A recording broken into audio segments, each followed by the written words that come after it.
This is ENDtv. Welcome, everybody. This is Every New Day. You are tuned Welcome. into ENDtv, to the ENDstream. Myself, Bird, and Edge. This was Hey, everyone. Yes, this is going to be one of our final ENDstreams, as we already announced, because we're taking more time to focus on putting out quality content, which we'll give you a little bit of a breakdown about that in a moment. But in the meantime, we are not monetized. We don't choose to be monetized. We don't want advertising money. We don't want any of that. But the way you can help us, because we're trying to get through the surface, get around the shadow bans, all this other crap because of YouTube and stuff.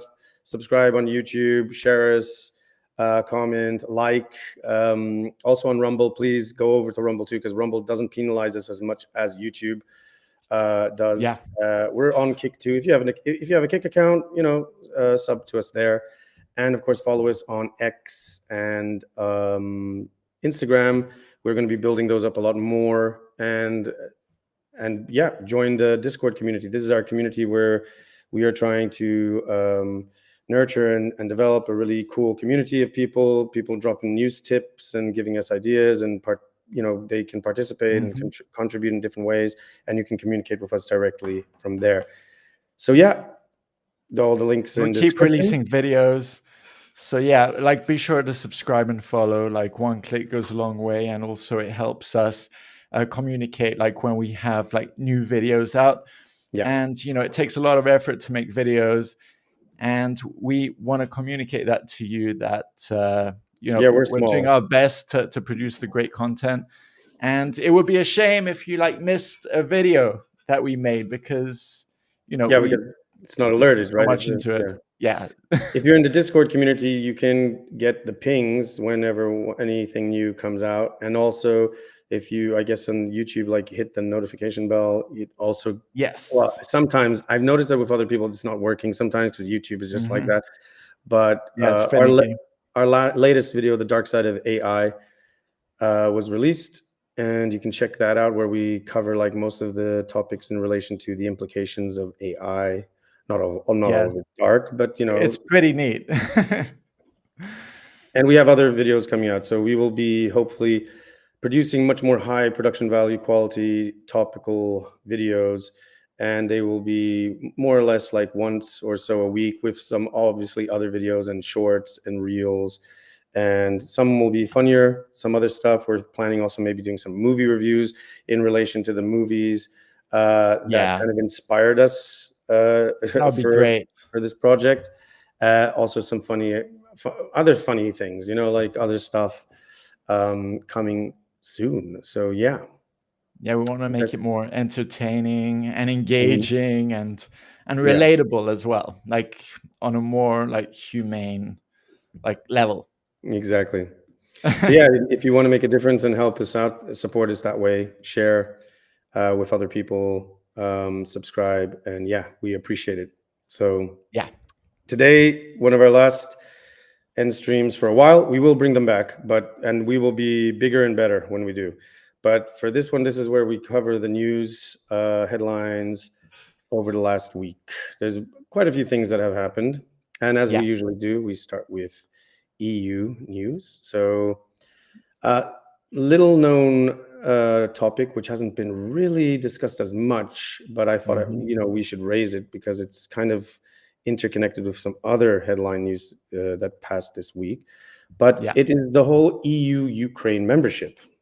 So for those who don't know, for those who don't know, the EU obviously is a union of different countries who all share a common economy or market, and then they introduce. They've got countries can trade among each other, without borders, and you can freely travel. And now it's more of a politicized union, because now there's a central kind of government for it in Brussels, in Belgium, and there's a bit of consternation with this. This is why Brexit occurred, because there were people who were upset in relation to choices and policies being made from unelected officials, or people that weren't really directly connected to the locals or the national people of the UK. It's quite concerning. Yeah, and sorry, go on.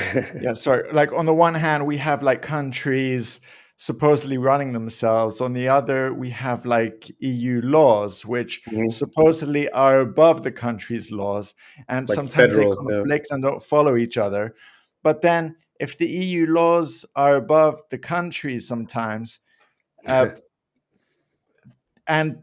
these like the stuff coming from the EU is from people who are unelected, then what the fuck is going on?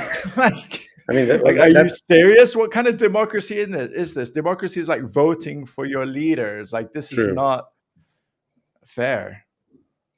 One thing to know is that there is like you can national countries can vote for their representatives or which parties to represent them in the European Parliament. So we're not talking about those people not being unelected, but we're talking about the other bodies within the European Commission and the presidents who are kind of not. No one really votes for them, like you, me, no one. Like the EU chief, right? Yeah, Ursula, like Queen Ursula. Oh God, yeah. I'm just so used to saying Queen Ursula now because of Little Mermaid. But yeah, what people don't know is that every now and then there's new countries that are put in sort of line to register or to accession to join the EU, because ironically enough, whereas in the West we're pointing fingers of people being expansionist, well, the EU is expansionist. So like geographically, politically, for war, for like militarily, everything. I mean, at the moment, yes, militarily, because they're developing the whole military industry, and actually that's been spiking in terms of economy news. That means their markets are doing a bit better because of industry, manufacturing, and stuff. Lo and behold. But anyway, yes, they're considering Ukraine, because Ukraine was granted EU candidate status on the 23rd of June. This was back in 2022, and accession negotiations officially began on the 25th of June.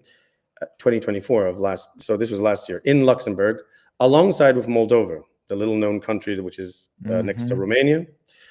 So the EU and Ukraine are currently in this bilateral screening process, and it's expected to continue through the autumn of this year. The first negotiation cluster, which were like the fundamental elements, have already been screened, and it's reported that they were submitted by the European Commission in January. And clusters on the internal market and external relations have also been reviewed, with reports delivered by May of this year. Ukrainian officials aim to begin opening the first cluster as early as the beginning of this year, followed promptly by remaining clusters. They hope to complete all 6 clusters within this year of 2025. And reportedly, Ukraine has already achieved 100% alignment with EU foreign security and defense policy as of March 2025. However, there has been a bit of a hiccup. That's what we're going to get into, because that's what this all sort of like coincides with. Yeah. Everything good, Frank?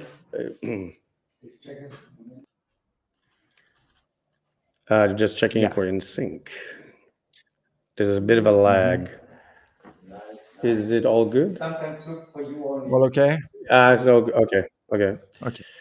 And of course, there have been recent. This is what has been in the headlines recently, because there's been recent challenges and political backlash. So in July of this year, Ukraine's president sought to place its anti-corruption watchdogs, which were NABU and SAPO, under the prosecutor general's control. That means they would basically have a total monopoly over, what was going on, which is kind of weird, because as anti-corruption, you should have independent third parties, like that are not non-affiliated, right? So this sparked mass protests and international concern. It threatened key EU membership criteria tied to the judicial independence and rule of law. We had reported, I think about last week or so, that there was a new report that came out, was the new law report from the EU, where they were challenging anything to do with corruption and so forth. So there were new standards set. This coincides with it.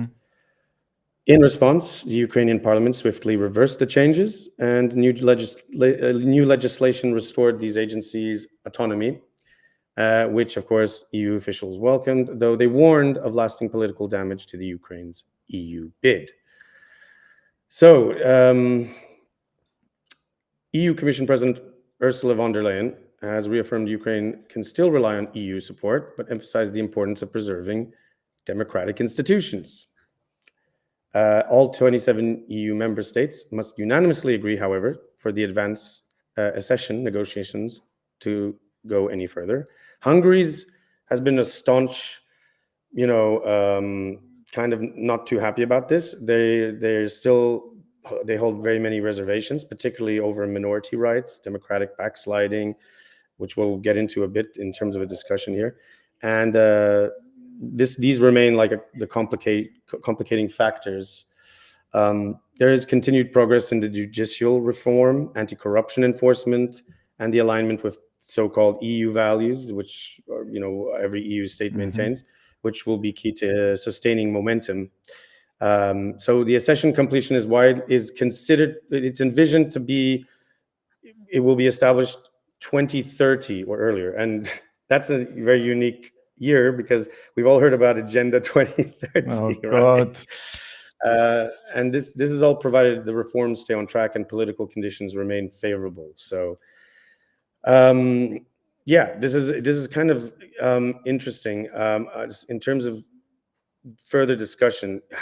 In my view, it's like, how will this affect the EU, which is already strained? Like in terms of, even though the economy seems to be growing now, manufacturing, they're saying, we know that that's interconnected with like the whole development and push for and funding into this whole military industry that they're pushing in terms of the European defense plan. But the people, the average person, financially in terms of inflation, gas prices, electricity prices, housing costs. What about the migrant issue, which we also reported on last week? This is already creating tensions and a large divide currently, where we're seeing both members from the left and right taking on pretty strong positions now in terms of migration.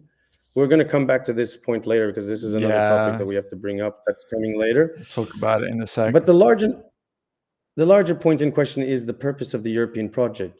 What does it stand for anymore? And what it originally was to establish peace and maintain harmony. But is this possible currently by bringing in Ukraine? I mean, I wanted to highlight some significant points here before I open it up to let Edge bring up his thoughts on this. But people forget that we had a similar situation when we brought Romania into the EU. Many were concerned that it wasn't ready. It also had a lot of issues in terms of corruption, in terms of its justice system, and also political system, which people are still qualifying and questioning. But there's another issue here, is that these two countries, particularly Romania and Ukraine, and we can show some examples here, they have been major hubs for exploitation and trafficking, even before the current Ukraine, the war going on in Ukraine. In fact, that is also a problem right now, what's going on in Ukraine, because even throughout the war, there are cases of trafficking. If you go lower here, it's very interesting. This is which one? Is this the OC index? I think so. Yeah, this is the organized crime index. Hold on a second. I have to refresh. Okay. Can you maybe the first part of those two paragraphs is very enlightening. Maybe you can take it on that, because that's what I want to highlight here in particular. There, where the environment, where it talks about in relation to trafficking, because this is something that's often, I think, refresh. It's often overlooked. And refresh. I'll start reading it.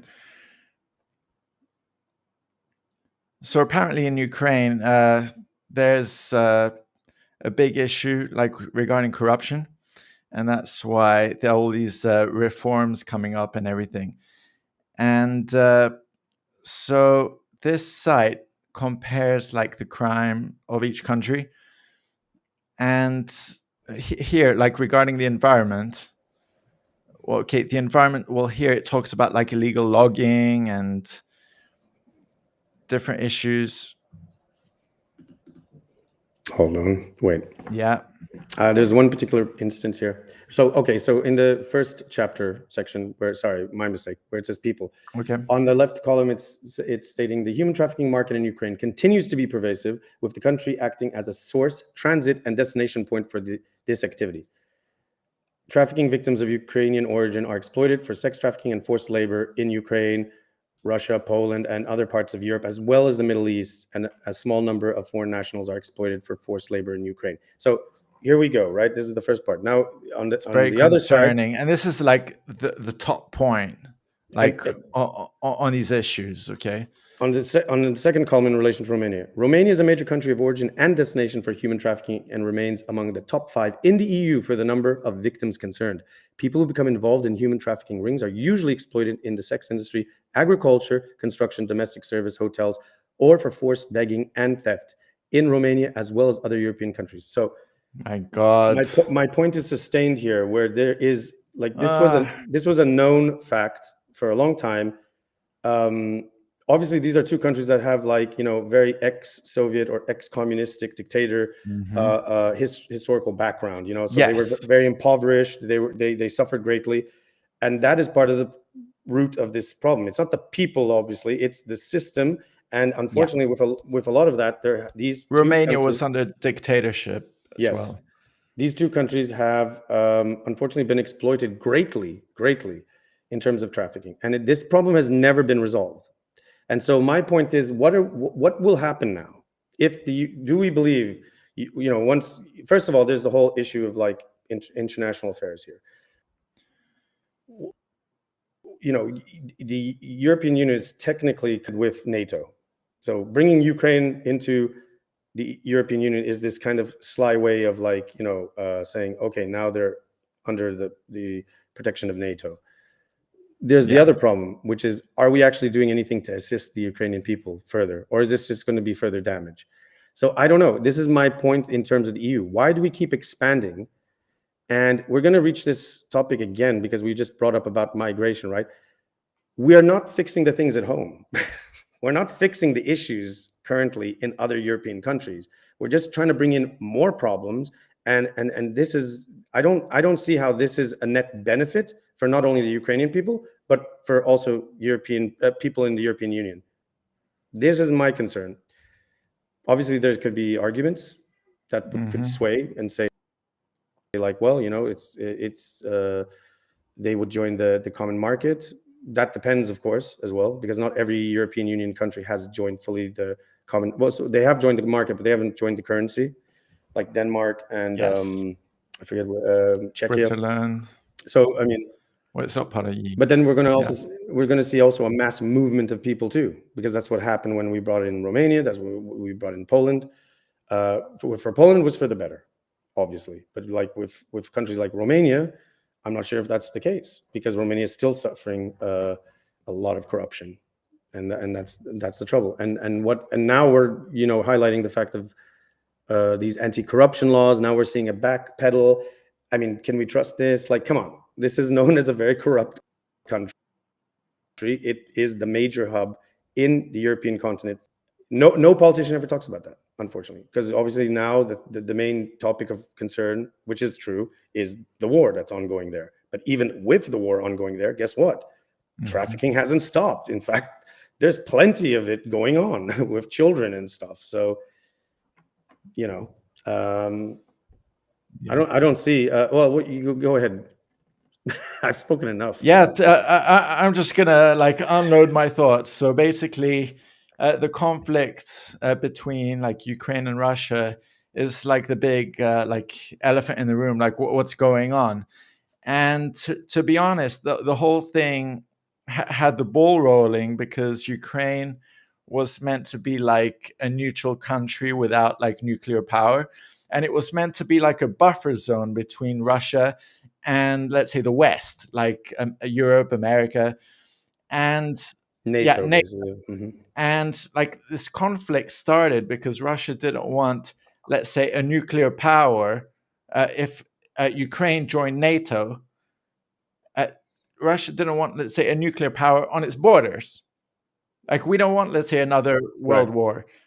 And now, well, it's weird because the States was kind of funding Ukraine with weapons, but now I think recently they paused it or something, and I think Trump said it's the EU's turn to fund Ukraine with weapons.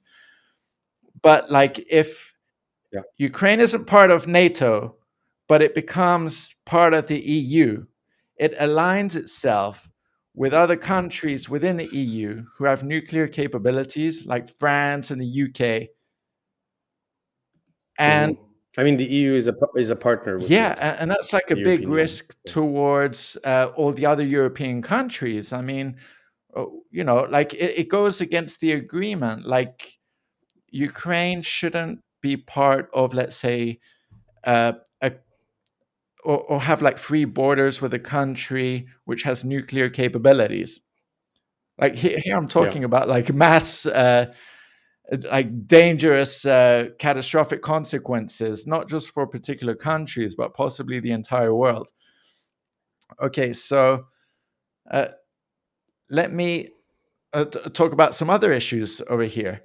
So what about, let's say, the financial burden? So if the EU expands and it brings in countries that are poorer, then all the other countries would automatically be poorer because there won't be jobs. It's going to bring it will put a burden, of course, on the market in general. And also it will take like rebuilding those countries. Their plan to subvert that is obviously in developing, the military industrial development of like through manufacturing and stuff like this. So are they thinking of perpetuating a warlike scenario, which is a never-ending thing that you are enabled then to like produce more ammunitions, more arms and stuff? Because that's the only way I see this working out in the long term. Because they're not going to be producing this stuff, right? To be stocked up, because it's not being used, right? Or selling it to other countries to, instigate other conflicts. I don't know. It's what people have to wonder. I also think part of the reason why. I also think that, let's say, if they brought the Ukraine into the EU, it's for companies within the EU and governments, let's say, to take advantage of Ukraine. So they'll like throw them some loans to supposedly rebuild their country, but at a great cost as well. I mean, the people over there won't have money to repay it. So who's going to pay for all of this? And because it's been estimated that their post-war reconstruction will be enormous. They're estimated in the hundreds of billions of euros, and they would likely be partially funded by EU taxpayers. If not trillions, like for infrastructure and stuff. Who, by the way, are already burdened because of the being penalized due to electricity, gas, all this other stuff. So, and also there's going to be an issue with migration. Was anyone asked? But was anyone asked is what I wonder. What is the view of most European, the average I hate using that term, but the European Union citizen or whatever, what is their view? I wonder, are they, maybe in on the surface, they're probably like, oh yeah, sure, it's a great idea, but let's bring them on board. They're our friends. Let's bring them in. But there's like there are consequences to your actions. More inflation. And there would be more inflation, and this would rise due to the. But also, like you mentioned, like regarding crime and like labor rights and stuff like that, exploitation rings, criminal networks. Well, why isn't that? Like, this is what I don't get. It doesn't matter which country, any country that's supposed to join in any type of union, sure, they have to accept our values and so. But like, can we not like point out the elephant in the room here, which is something? I'm out of sync, but anyway, you're going to carry this on. Just bring up the fact that it's the trafficking issue. Okay, well, I'm going to have to restart and refresh, and I'll be right back. Sure. Keep going on, or you can go on to the next one if you want. Okay. So I just want to point out that that like regarding the article that we mentioned before, like this one here, it basically shows that come on. basically shows that Ukraine is like 31st out of 193 countries. And it's a big concern. Like the EU doesn't want like human trafficking in it. So there's also like issues regarding drug smuggling, illegal arms trade, and yeah, but there are certain like good things about it as well. So for example, hang on a sec. So a few things I want to mention is that sure, Ukraine has a lot of natural resources, and the EU probably wants to capitalize on that. Let's say to reduce reliance on China or Africa, or even to take advantage of Ukraine's like agriculture or a large low-cost labor market within Ukraine. However, what is the consequence of this? Like, sure, a lot of Ukrainian people will come to the rest of the European countries, but they're going to be, let's say, flooding the market with jobs. They're going to be needing houses. Like there's already a housing issue within Europe, and it's already very expensive to afford a place to live. And what would happen if people in need go to, like, let's say, all the Ukrainians dispersed throughout Europe? Here we're talking about a country that has a population of 43 million people, over 43, and it's gonna take a toll. And but like the only reason, let's say, EU would bring Ukraine in is so they could sell them more machinery, pharmaceuticals, vehicles, luxury goods, but those are only for the few, let's say, Ukrainian people who could afford it. I mean, sure, tech and machinery, like, I don't know, ovens and stuff would be beneficial, but at what cost? And like I mentioned before, like the EU wants to put Ukraine in debt so that Ukraine would have to repay the EU and companies and countries for building all this infrastructure. So yeah, Bert, I just mentioned like some like positives of Ukraine joining the EU, but in turn, it's kind of like taking advantage, and there are always like kind of drawbacks to things. Yeah. Well, that's so, what for people don't example, look at, right? yeah, like regarding labor and also rebuilding the infrastructure for the country, like and also there's going to be an issue with housing as well, like as if there isn't one already. Well, that's my point. This is like one of the fundamental principles. You know, before you can start helping out other people, maybe fix your own problems first, and then, you know, why are we expanding? Why are we trying to bring in more people to join? This all feels a bit more it just feels more like it's more like geopolitical, you know, like posturing. expansionism. Yeah. And And I don't in the think past, they kind of made it difficult, let's say, for countries to join the EU. But lately, they're just bringing any country on board, I'm sorry to say. I mean, at one point they were considering Georgia, and, you know, don't get me wrong, but it's just like, come on now, like let's get serious. I don't know. We shouldn't. Why aren't we thinking about first ending the war before anything else? You know. I mean, if they could, they would do it like the Eurovision Song Contest, like bring in Israel and Australia on board. Yeah. You know. Well, I mean, we've probably said enough about that. Should we carry on to? Yeah, I just want to say one last point is that, like in Europe, especially Western Europe, there's as we get older and everything, there's also like a big issue for healthcare and pension systems, like national insurance and stuff.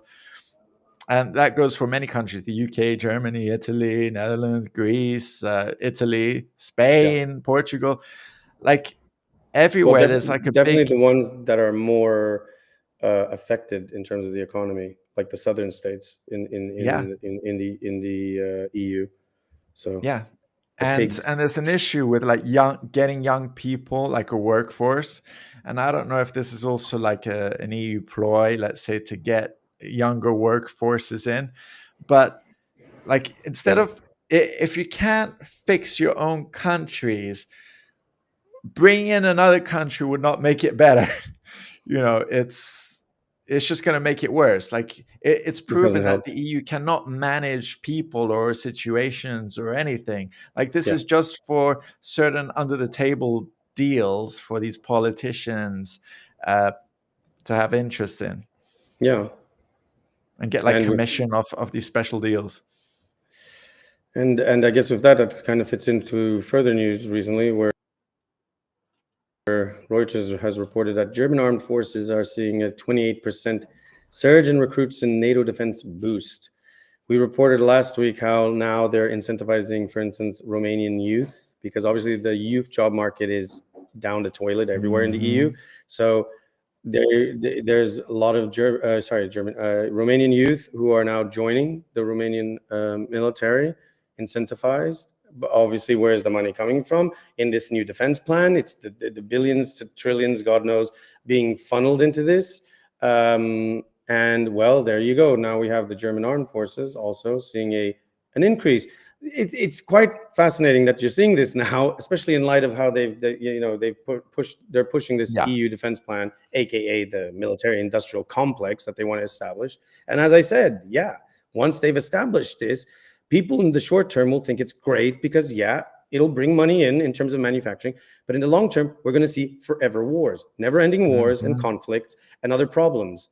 And there's no infrastructure for this. The American military-industrial complex, tragic history of just veterans who have served the military, who have been left to squander. This has been they're still talking about like taking care of vets in this day and age. It just goes to show you that they never cared. So this is literally just taking people and throwing them into cannon fodder. That's literally it. It's true. Yes, and this is so from January to late July 2025, 13,700 new recruits joined the Bundeswehr. That's a 28% increase compared to the same period last year. This is marking the sharpest rise in years. This supports Germany's goal to expand its active military from approximately 183,000 to 260,000 personnel by the 2030s, aligning with NATO defense strengthening plans.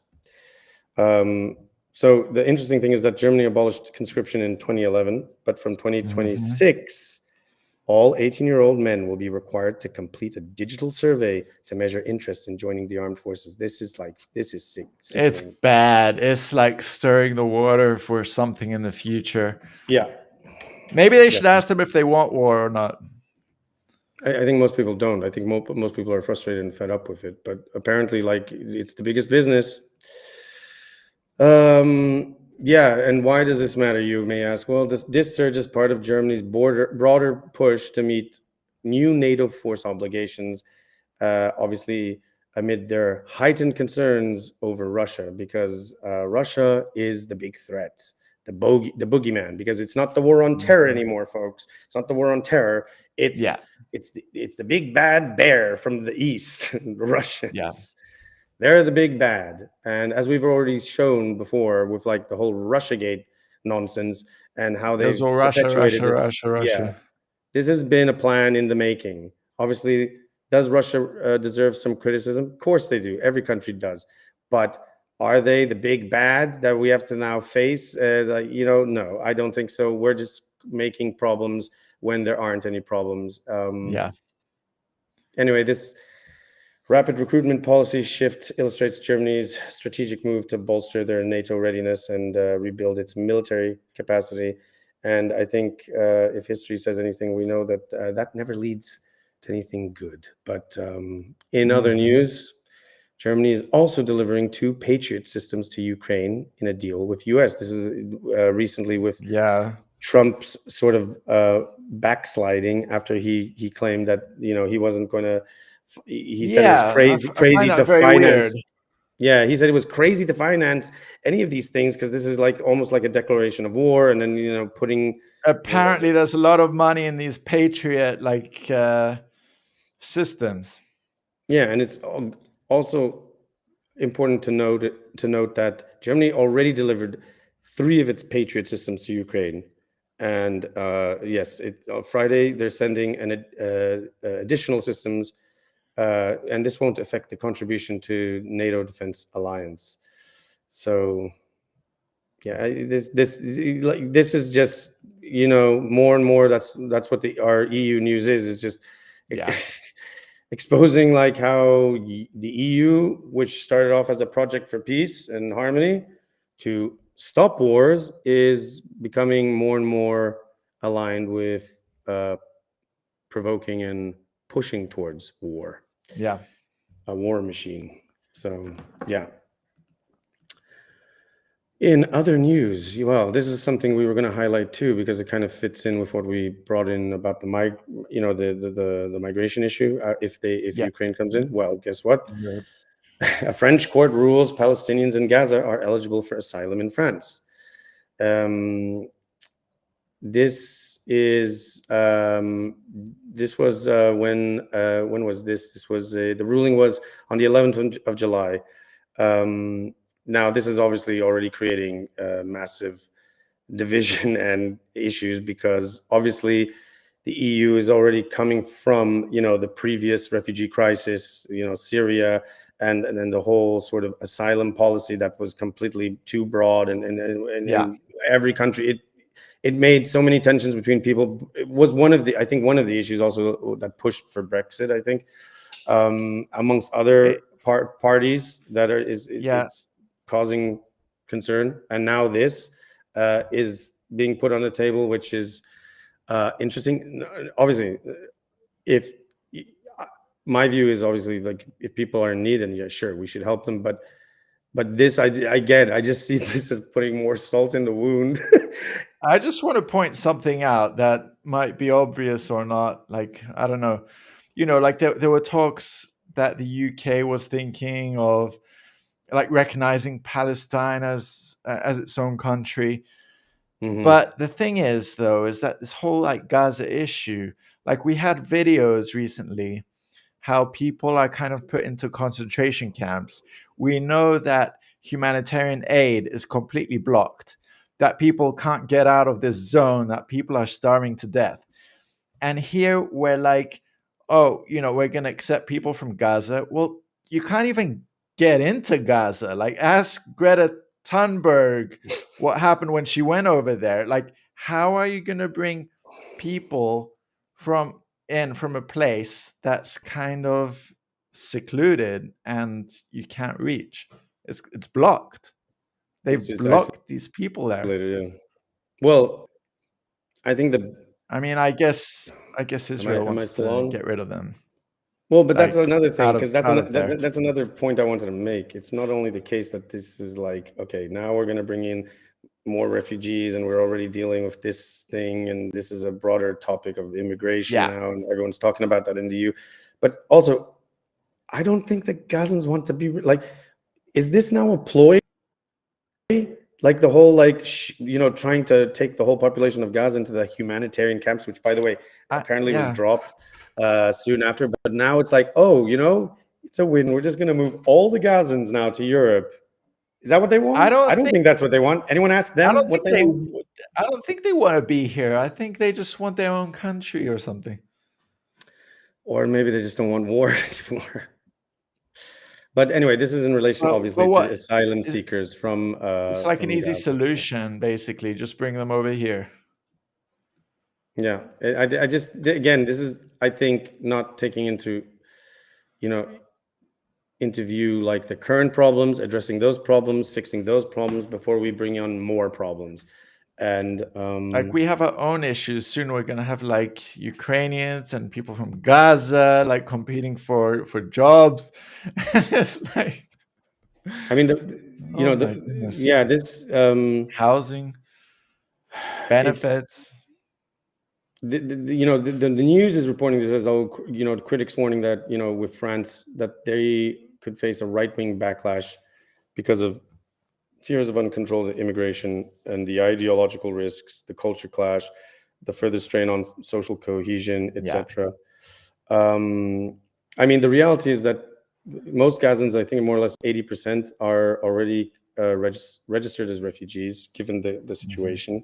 This kind of happened already with Ukraine to some degree early, when the war was already in its height, where a lot of Ukrainians were coming over into I don't want to speak countries. for everyone, but like as soon as, let's say, the conflict started, I mean, Ukrainians aren't dumb. Like they straight away like registered, and a lot of them fled to Europe, and but like they faced a lot of asking for issues. help. But they faced a lot of issues. I even recall that the point where in Poland, a lot of people were being very, very antagonistic towards them because they didn't. The thing is, there could be pros and cons to this, obviously, but the reality of it is that nobody's like dealing with the current situation at hand right now. Instead of just saying, "Well, okay, let's do this." I think it obviously, if someone is seeking asylum, obviously, they are sanctuary, we should offer that. But the trouble is that this is a queue right now. It's still ongoing. The whole immigration policy, the migrant policy, the asylum policy, all of these things, which they are not being addressed properly, And why isn't there more of a push to just stop the war in the first place and actually provide aid and actually reconstruct, or maybe that's what these people want more so than having to be relocated. They can't even like put aid forwards, and they're just like relocating everyone. It just doesn't make sense. I mean, it's not unlike like I said, it's very similar to the 2015 refugee crisis, and these core issues of relocation, burden sharing, national discretion versus EU level policy. They're dividing right now the member states. We're seeing this with like Hungary and other countries who, they're not too happy. And this is one of them. Actually, it's one of the running issues that we're seeing these third parties like Vox or even the AfD in Germany, for instance, or other independent or other, even members within some of the bigger parties, right, who are now adopting this issue. Why they're rising to prominence? Because this is becoming a difficult issue, and it's not being addressed, of course. But instead, we're looking at solutions such as, let's expand the EU. Let's and whatever. I don't know what another issue is that one country in the EU is like, we'll take these people in, without any planning, and then the people are trying to flee to other countries, to neighboring countries, but then there's like issues with borders. So it's like the EU, although there's like free passage like between a lot of countries, like if somebody wanted to go from France to the UK, they're probably going to search cars and trucks, because there is an issue at Calais, and like with all these trucks and immigrants like from Africa trying to get to the UK, like there is a big issue at the moment. Exactly. There's like encampments, and there's a lot of testimonies from drivers and stuff saying that it's very dangerous. Where's the humanitarianism there? Exactly. We let them come in here and then they live in encampments. Great, nice job. Or we just throw them into some disused hotel and then just like, okay, whatever. Like that's the other part of this that people aren't seeing too. Because you can criticize like, okay, these people are coming in here, they're causing trouble, whatever, right? But at the same time, what can they do?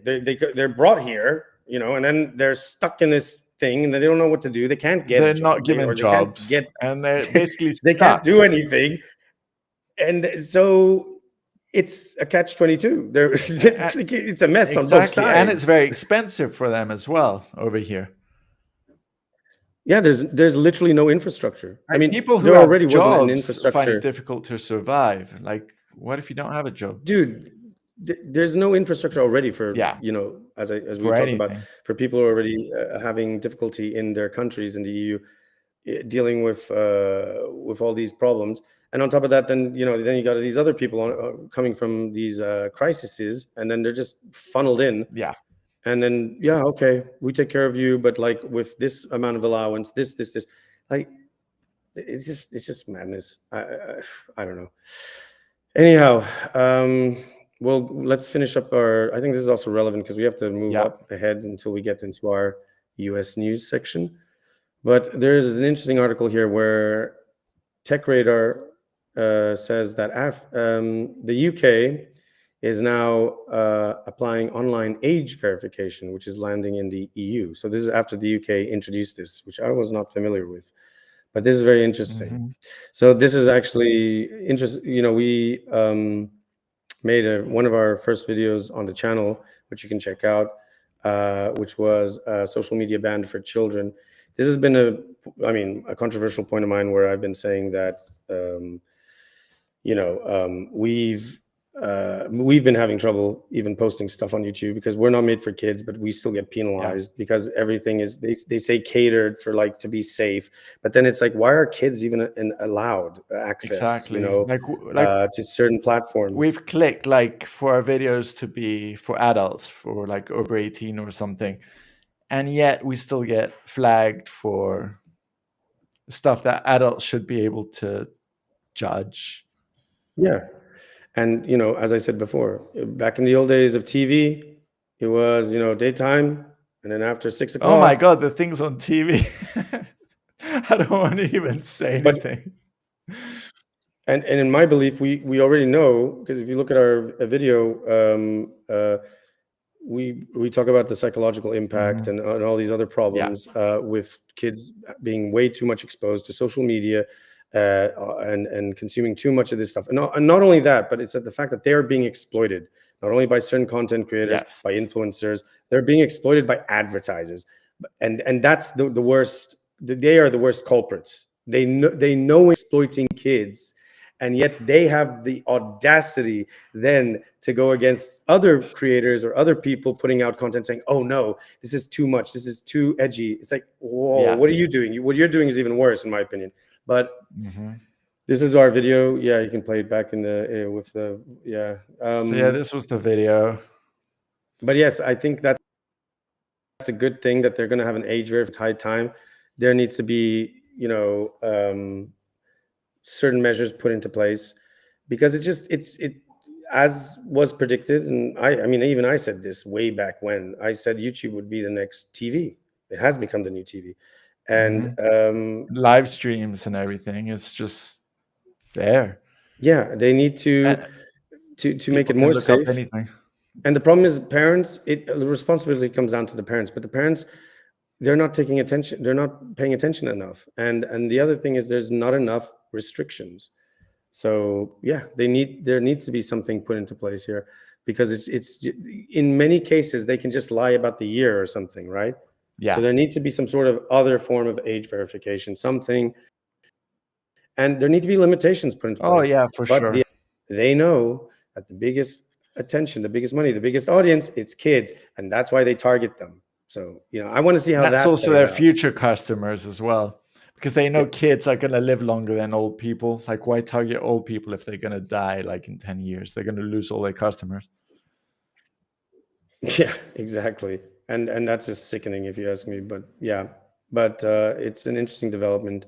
I think we'll move on from that. It's not that I don't have anything.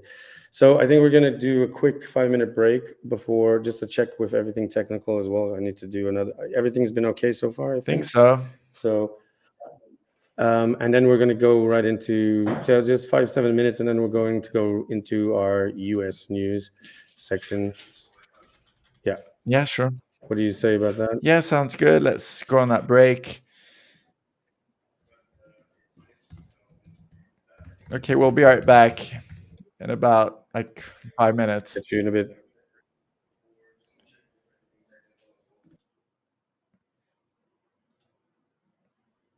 I want my ENDtv.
And we're back from the break. Just a reminder, everybody's. I just want to tell everyone we're simultaneously streaming on YouTube, on Rumble, and on Kick, and our socials are on Instagram, X, and Discord. Please give us a subscribe and a follow. Like it doesn't take much. It's just a click, and it means the world to us. And it also helps us let you know when we release the latest videos, because we have a lot of videos coming up, and this is like our last live stream for the moment until we reconvene and make them even better. So, but we still have a lot of videos coming out and everything, and we want you on board, just as we're on board making everything better. Exactly. And I guess with that, we are getting right into U.S. news, or we should call it Trump news. Lately, it's just Trump news. Trump all day. Oh my God, Trump mania! Like, what is going on? So, yeah, we'll play this little clip from Fox Live, but it's been reported recently that Trump is seriously considering issuing a full pardon to Sean Diddy Combs. That is P. Diddy, yes. Before his October sentencing on 2 federal prostitution charges. This basically, this consideration has grown as Trump looks for distractions from the Epstein controversy. But the funny thing is, it's also been reported that he is considering a pardon for Ghislaine Maxwell. Or it's some sort of plea. I don't know. It sounds like some sort of deal, like yes. It's like a carrot on a stick. It's like, I help you. It's like you scratch my back. It's more like shit on the stick. Oh my God, what is going? It's a huge shit show. But yeah. Oh, this is better. Yeah. Let's go for it. Let's play a bit of Diddy Combs case, as President Donald Trump in the White House potentially could be more than open to a potential pardon for that music mogul following his conviction, although the 3 big charges were not found not guilty in that case. I do want to put up a post from TMZ saying this, according to TMZ, with direct knowledge, telling TMZ Donald Trump is more than open to pardoning Diddy, but he wants to wait to see what the judge does in terms of the latest bail petition, as they will wait. And it depends if Diddy granted bail, Trump will make a decision and a pardon until Diddy is sentenced. If the judge denies bail, potentially a decision could be made immediately. Let's be joined right now. So yeah, this is pretty shocking. Now by TMZ. Yeah, we don't have to see the rest of it. Yeah. Thank you so much for joining us here on Live. So yeah, the whole issue, like lately with Trump, was the whole Epstein thing, which had to do with the files not being like they basically stating that he did commit suicide in the end, and also that there was no client list or something of that nature. So all this stuff sounds like a bit fishy. And we've been saying that what's fishy is like Trump's body language. I'm not saying he's guilty. It's just that he's like holding back on something. No, he's obviously, like we stated, and don't take our word for it, obviously, because again, like we're not here to promote our view. But my view, and I think Edge's view as well, is that this is definitely... We're not going against him or for him. And this is definitely a cover-up from the administration or whoever. And again... Or some intelligence thing. Or some advisors. And it was equally ridiculous, like when when the judge called out the conviction for Diddy that day and dropped the most serious charges, right? The next day... that whole thing with the Epstein stuff came out, saying like, "Oh, it's a nothing burger" and stuff. So it's very convenient. It's a bunch of crap. Yeah, it falls right in line again with our topic about trafficking. That they don't take it seriously. They're not really looking into the. Yeah, I think it's crazy. And anyway, so it's like Trump was saying, like, why look into this? So here's another clip from USA Today this time. So just to clarify, Combs, Diddy, was found guilty on 2 counts of transportation for prostitution. But he was acquitted of sex trafficking and racketeering. So he faces up to 20 years in prison. And we were questioning like that thing, like, because he was guilty of prostitution, and like you rightfully mentioned in that video, it's like, what was he prostituting himself? Yeah. It's like if somebody gets arrested for prostitution, it's like standing on a street corner or something. But it's also the wording here, like 2 counts of transportation for prostitution. You know what that is? That's called trafficking. That's trafficking. That's trafficking. Like, it is the same as trafficking, but he wasn't charged for trafficking. Yeah. Check out this video. Wait, which one is this? Yeah, you can play a bit of that. Consider a pardon or a commutation for Ghislaine Maxwell? It's something I haven't thought about. It's really something. It's something I'm allowed to do it, but it's something I have not thought about. But you wouldn't rule it out, sir? Okay. This is more hearsay in relation to Ghislaine Maxwell. And that's the thing of what we do here. We report the things, but then we check it out and we like to look at it. And so, okay, from what it seems, he's not confirming that he said he can do it, but okay. So it's not in the affirmative that he's going to do that. Yeah. Now, also, we haven't heard him directly state that he's going to pardon Diddy. That is just the thing that's being reported. It's like they're asking him in a way that he has to answer. It's kind of like a sneaky way to.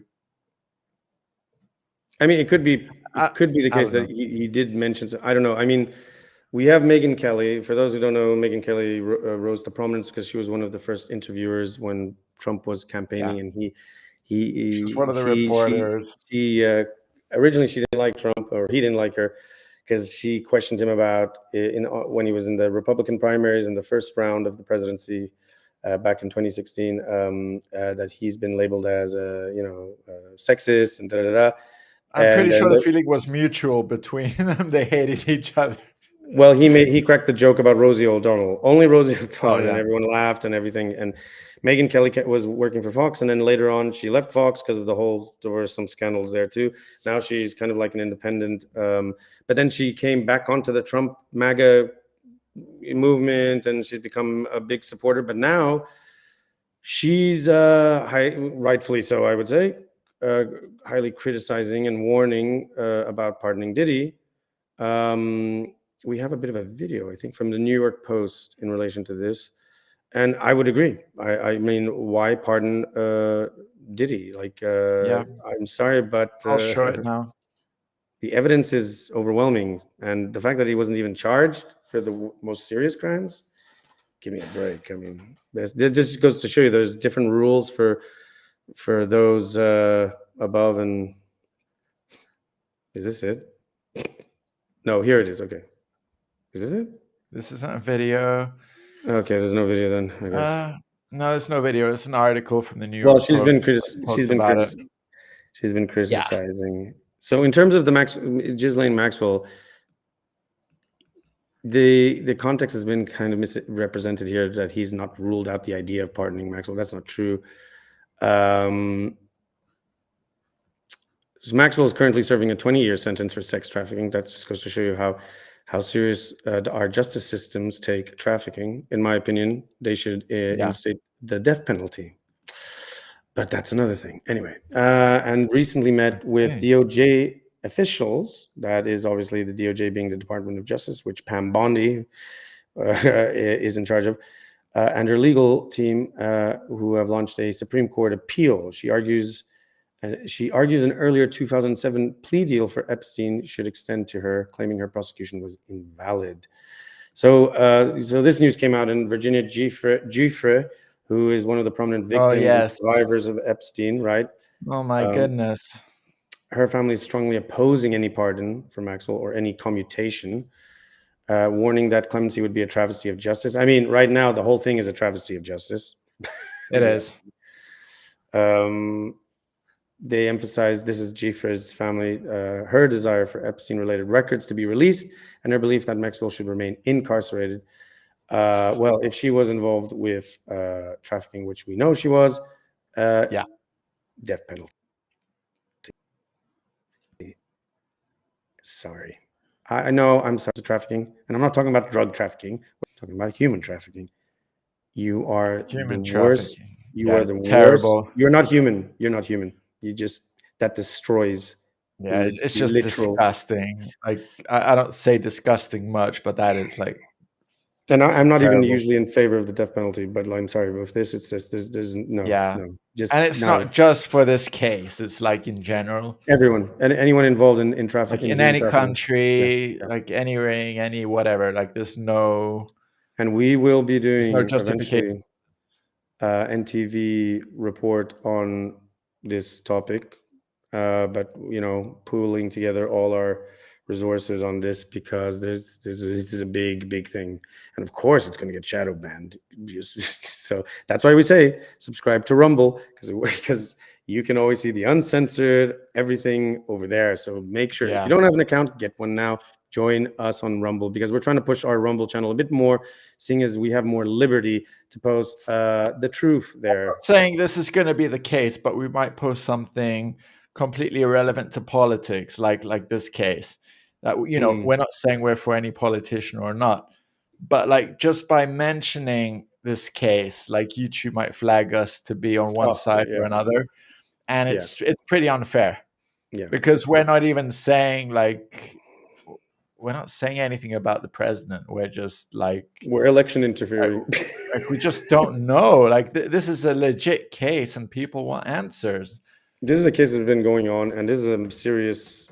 Again, this is the blowback from this. He's kind of messed up his legacy now, majorly, and this has fractured the MAGA base completely. Yeah, and now with this, even again, we don't know realistically about the pardoning of Ghislaine Maxwell. I think this is overblown. There's no legitimacy to that. If it's true about the Diddy stuff, that's just crazy. I'm sorry, no. I'm very, very critical about Trump right now about that, and not only myself, but other people who were kind of champions for him. Like the MAGA fans and stuff. They're questioning for the first time. Very first time, they're having doubts. But we've seen this with Tim Dillon, Joe Rogan, Tucker Carlson, many others who were on his side. And but here's something I want to bring up now, because this is very, very relevant. And here at ENDtv, what we do is we don't sugarcoat, we don't bullshit. And the thing is, as we've said before, we try to give the context, we try to show the two sides, and we're not reactionary. So we're not, like as Edge said, we never take a side. Yeah. I saw this recently because we did report about this, and I want to correct something, because this is something I happen to know about. So I want to bring some relevance to this.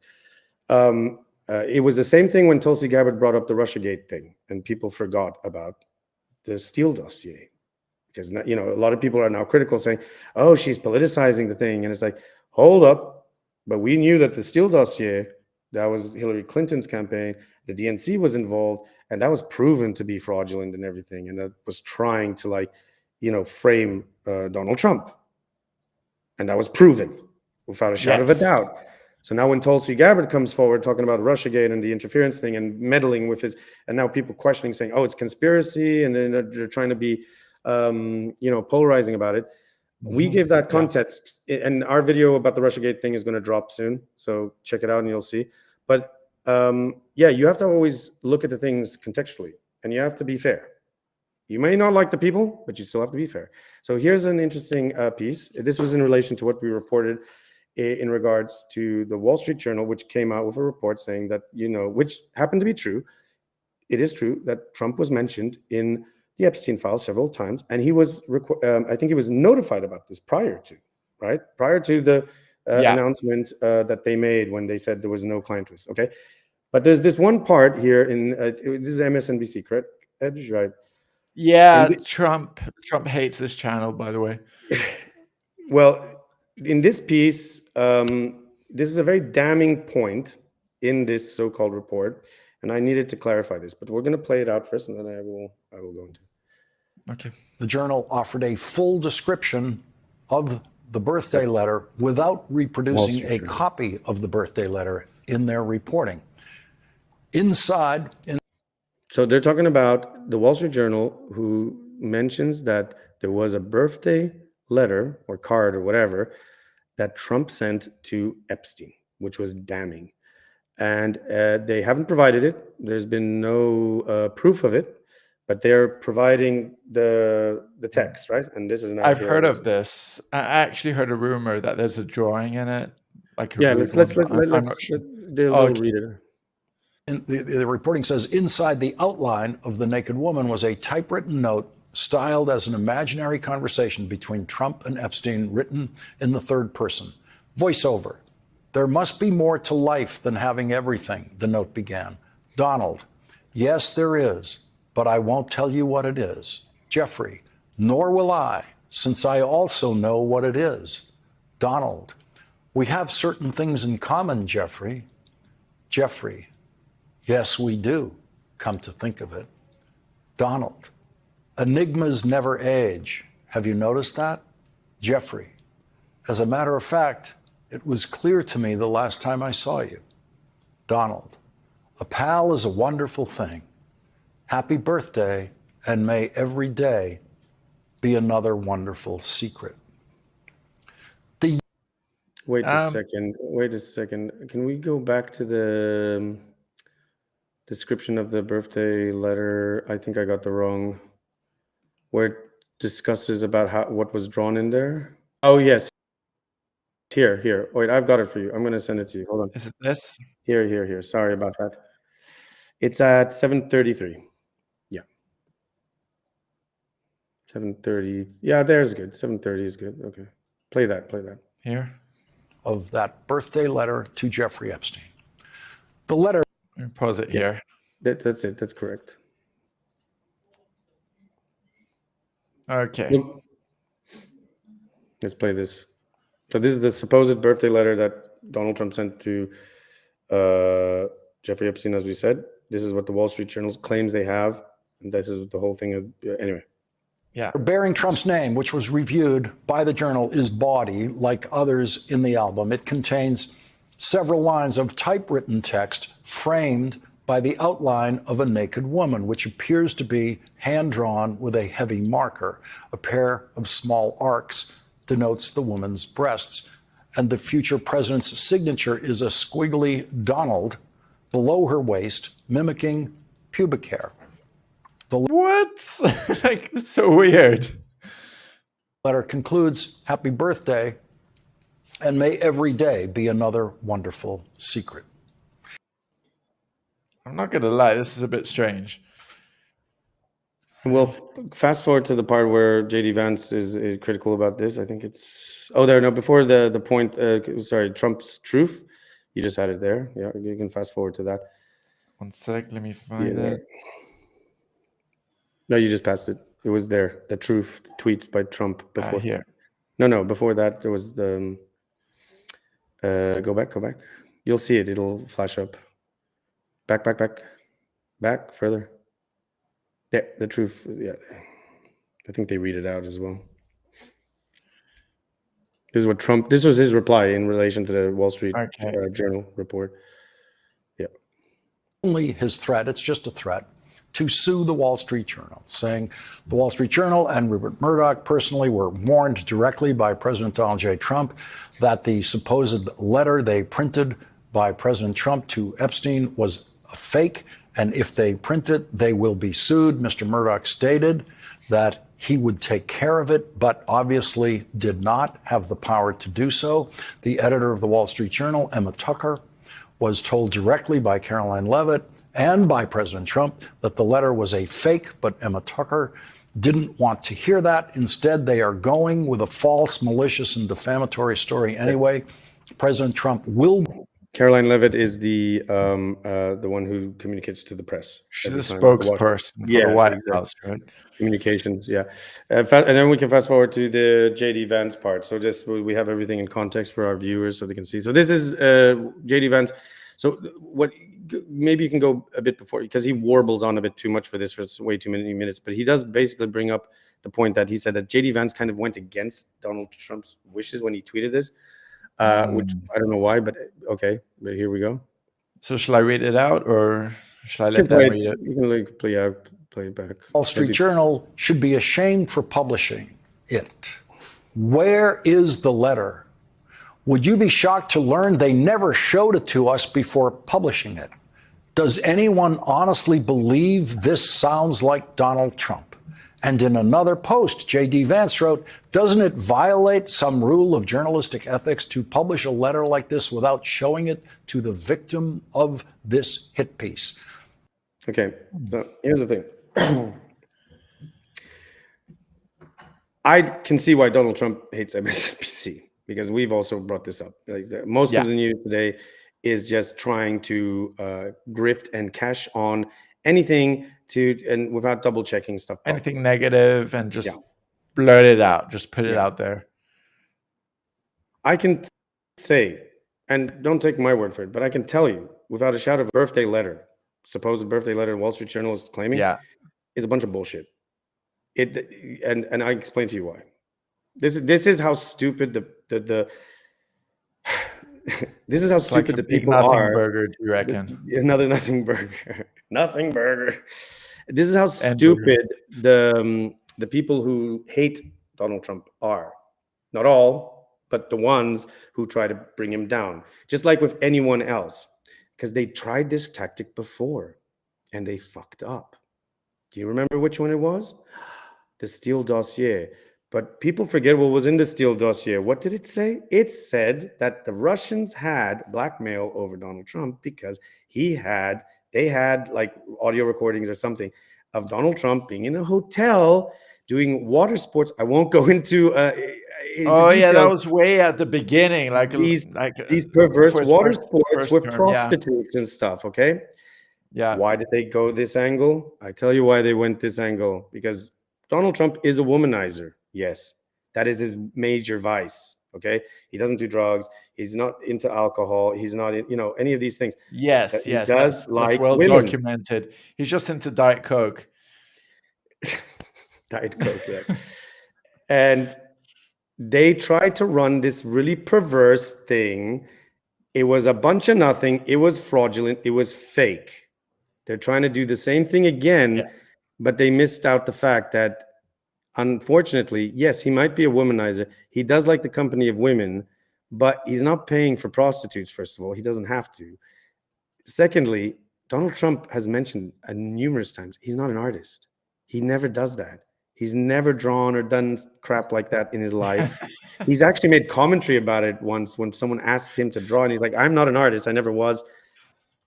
His signature is huge. If that's supposed to emulate the pubic hair of I'm sorry, again, you don't know the facts. All of this clearly was scripted by somebody who's trying to frame this in a way going by the same storyline as the Steele dossier, and clearly doesn't get it that they're just screwing it up again. They're trying to bring him down with these perverse, accusations.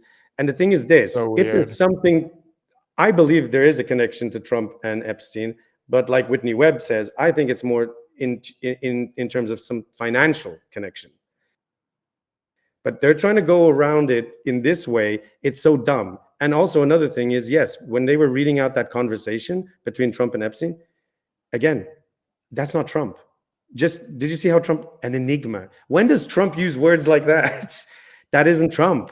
That is the most Hollywood scripted piece of shit I've seen. That's like something out of like primary school, like two kids sharing something. And it's just ridiculous. And this is the problem. It's like you need to learn. Like, I mean, let's be honest. If like Sun Tzu, read The Art of War, learn about your enemy before you try to take down your enemy. But clearly, these people are dumb. They don't understand because they're doing things which have already been provable and exposed as fraudulent and have hasn't worked, and it's not even directly it's nothing to do with it. To be honest, like if you want to bring them down, if you think about it, it sounds like a load of bullshit that if he was guilty of anything, then he would have like planted it within somebody at MSNBC. It's just so ridiculous. It's a big joke. It is ridiculous. And this is the problem. And so, this is now taking, like, people are buying into this, which I'm sorry. Is like people releasing this information as well. I mean, JD Vance does have a point. Like, you're just releasing a load of bullshit. Well, there you go, yeah. And there you go. And that's the thing. he wouldn't say, you know, like the word bullshit, because he's kind of like putting his reputation on the line. Like if something did come out, you know, it's kind of, you know. Yeah, no, look, I'm all for that. I know that behind closed doors, probably Donald Trump talks kind of, he swears and things like this. But again, you need to know the man. And funnily enough, I've spent my time looking into them, like, which are just hit pieces, and yeah, more lag. Yeah. Kind of like the Matrix, you know, like when it's like it kind of like stretches out. But yeah, I wanted to highlight that because I wasn't happy about that.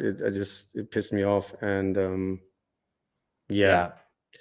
It's so, like we have to kind of like blame him where it's due, but when it's not due, then we have to kind of call it out as well. This upsets me too, because this is just creating more distraction from the actual maybe weird, because like it is weird. Why is he covered? So that's the thing. And this is just highlighting the dumb element, which is obviously untrue. So it's also kind of like pardoning Diddy as well. It's like he has his own case, but it's kind of related. Even though it's not. No, but like no, I'm sorry. It's like these two cases are separate, but it's just kind of like some weird noise. Like I don't know. Well, I think we should get into. We're gonna shift from that and into this, because this is, I think, it was the biggest story for a while. You see below, the my goodness, New York City shooter. So in the New York Post here posts that this was crazy. Yeah, there was a New York City mass shooter called Shane Tamura, found with note blaming the NFL for giving him CTE, even though he never played pro football. And CTE, all right, is chronic traumatic encephalopathy, which is a neurodegenerative disease linked to repeated trauma to the head, which is something that some NFL players get, because obviously they get hit. This is why they have to wear helmets. Even if they wear helmets, they can still like get a lot of injuries, right? Yes, for sure. And part of the reason that they have to wear so much, you know, people claim that rugby you can get to everything. Yeah, I mean, people who play rugby, like in Europe and stuff, like they don't even have the gear. Like they call like American football sissies because they're wearing all this equipment. But tell you what, people who play rugby, like in Wales, South Africa, Australia, and all that, even in Italy, like they have fractures everywhere, broken fingers, broken everything, jaws, teeth, eyes. Yeah, it's more because of the speed in American football. They go at such high speed. The people are also, there's a lot of mass, and it's like, but anyway, we're going to go through a very quick timeline of the events of what happened. If you're new to what happened, so there was an active shooter in New York City, Manhattan. This started from July the 26th to 27th. Shane Devin Tamura, 27-year-old Las Vegas resident, he drove across the states, arriving in New York City in a black BMW with weapons and ammunition. Around more or less 6:30 p.m., this was Monday, July the 28th. He enters a 44-story office tower armed with an AR-15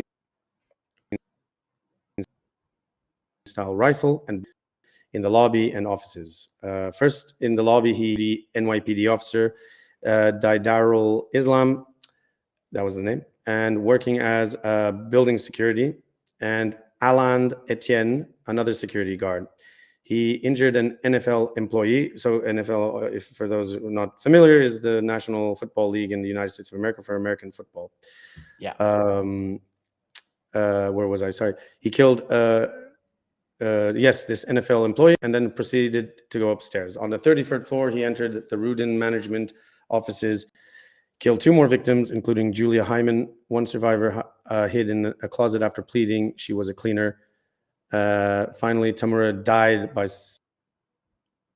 suicide before police arrived on the 33rd floor. Obviously, all these numbers and things, circuit going nuts. The motive in the suspect, Tamura, had chronic traumatic encephalopathy, CTE, a brain disease linked to repeated head trauma, as we mentioned. He blamed the NFL head concussion dangers. Officials plan to examine his brain post-mortem to confirm that he had CTE. The victims we mentioned were Officer Daidarul Islam, who was 36, off-duty NYPD and father, who was expecting a child. That's very sad. He was killed in the lobby, as was Alain Etienne, another building security guard, Julia Hyman, the Rudin management employee, and Wesley LePartner, a Blackstone employee and mother of two. The survivor was a cleaning staffer, Sebeji Nelovic, who narrowly survived after encountering Tamura on the 30-foot floor. She locked herself in a closet and remained silent for hours as he fired around her. So yeah, this was a big thing. Wow. Mayor Eric Adams of New York City labeled the shooting an intentional, sick, twisted act and urged, obviously, stricter gun legislation, calling for a ban of battlefield-style weapons in NYC buildings. See, this is the thing.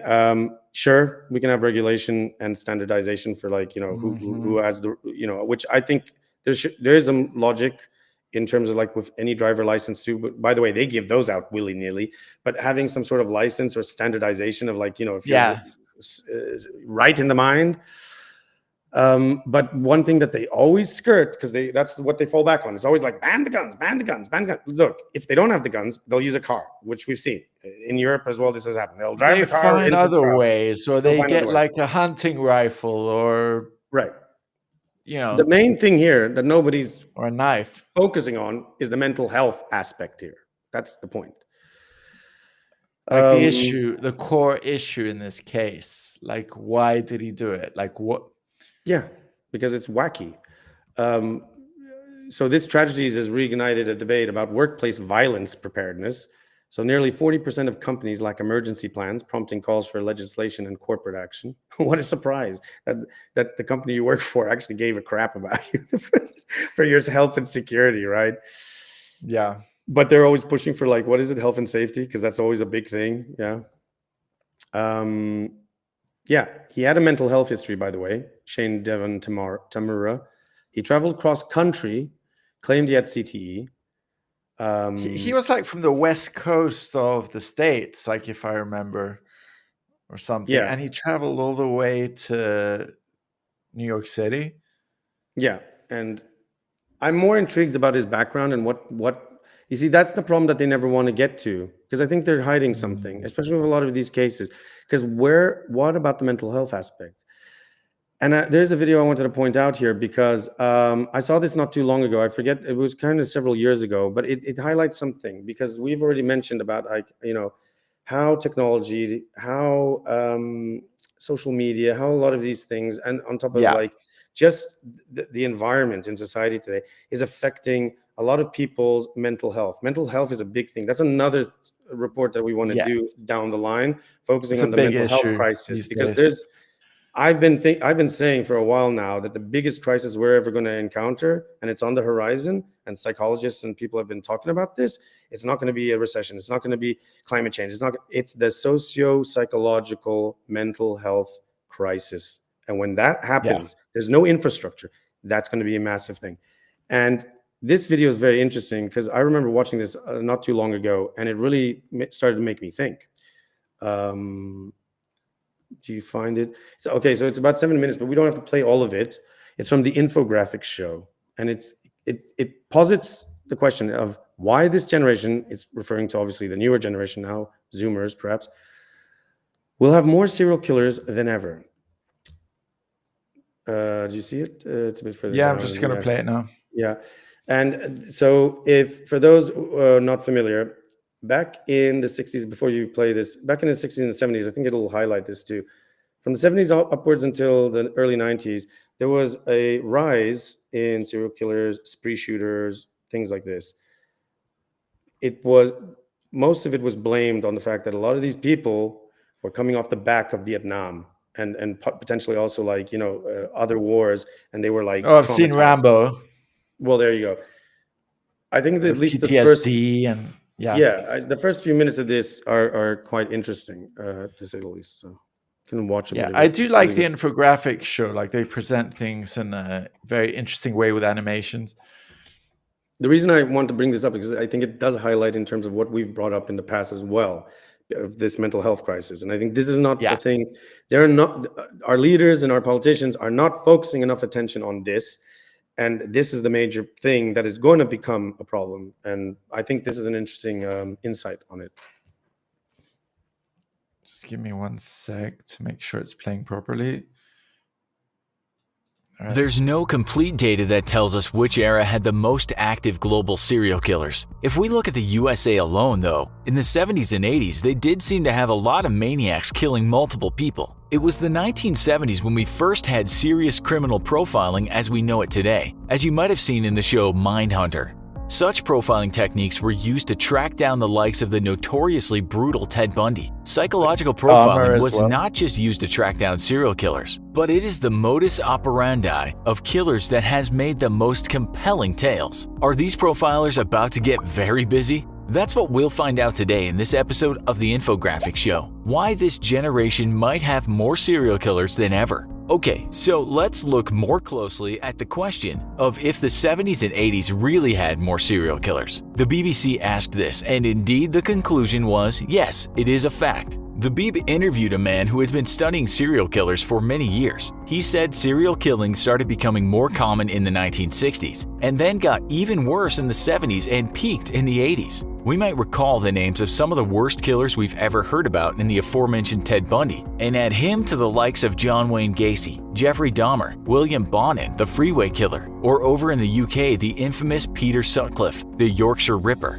Why did all these killers emerge during these decades? Criminologist James Allen Fox told the BBC there were a few reasons. He said all violent crime, at least in the US, was on the rise during that era, mainly due to the fact that people were moving around a lot more. Folks often didn't know their neighbors, and of course vulnerable people often hitchhiked in those days. It just created an environment which was ideal for serial killers to prey on victims, said the criminologist. Add to that, the police didn't yet have large databases in which to track down killers, and the use of DNA didn't start until the 80s. That meant killers could commit way more crimes before they were caught. Another person interviewed on the matter said that there was more to it. You had public fascination with killers, and this may have inspired more of them. Then, in the book Sons of Cain, A History of Serial Killers, it's written that World War II had something to do with it. Some of the children of those soldiers lived with fathers that had experienced the worst kind of savagery that the world has ever seen, and that, according to the book, may have had a profound effect on how a few of those kids grew up. You had this trauma everywhere, and with it came the breakdown of some families. But the book adds something else. We might see a rise of serial killers again from this generation. Why is that? Well, it's complicated.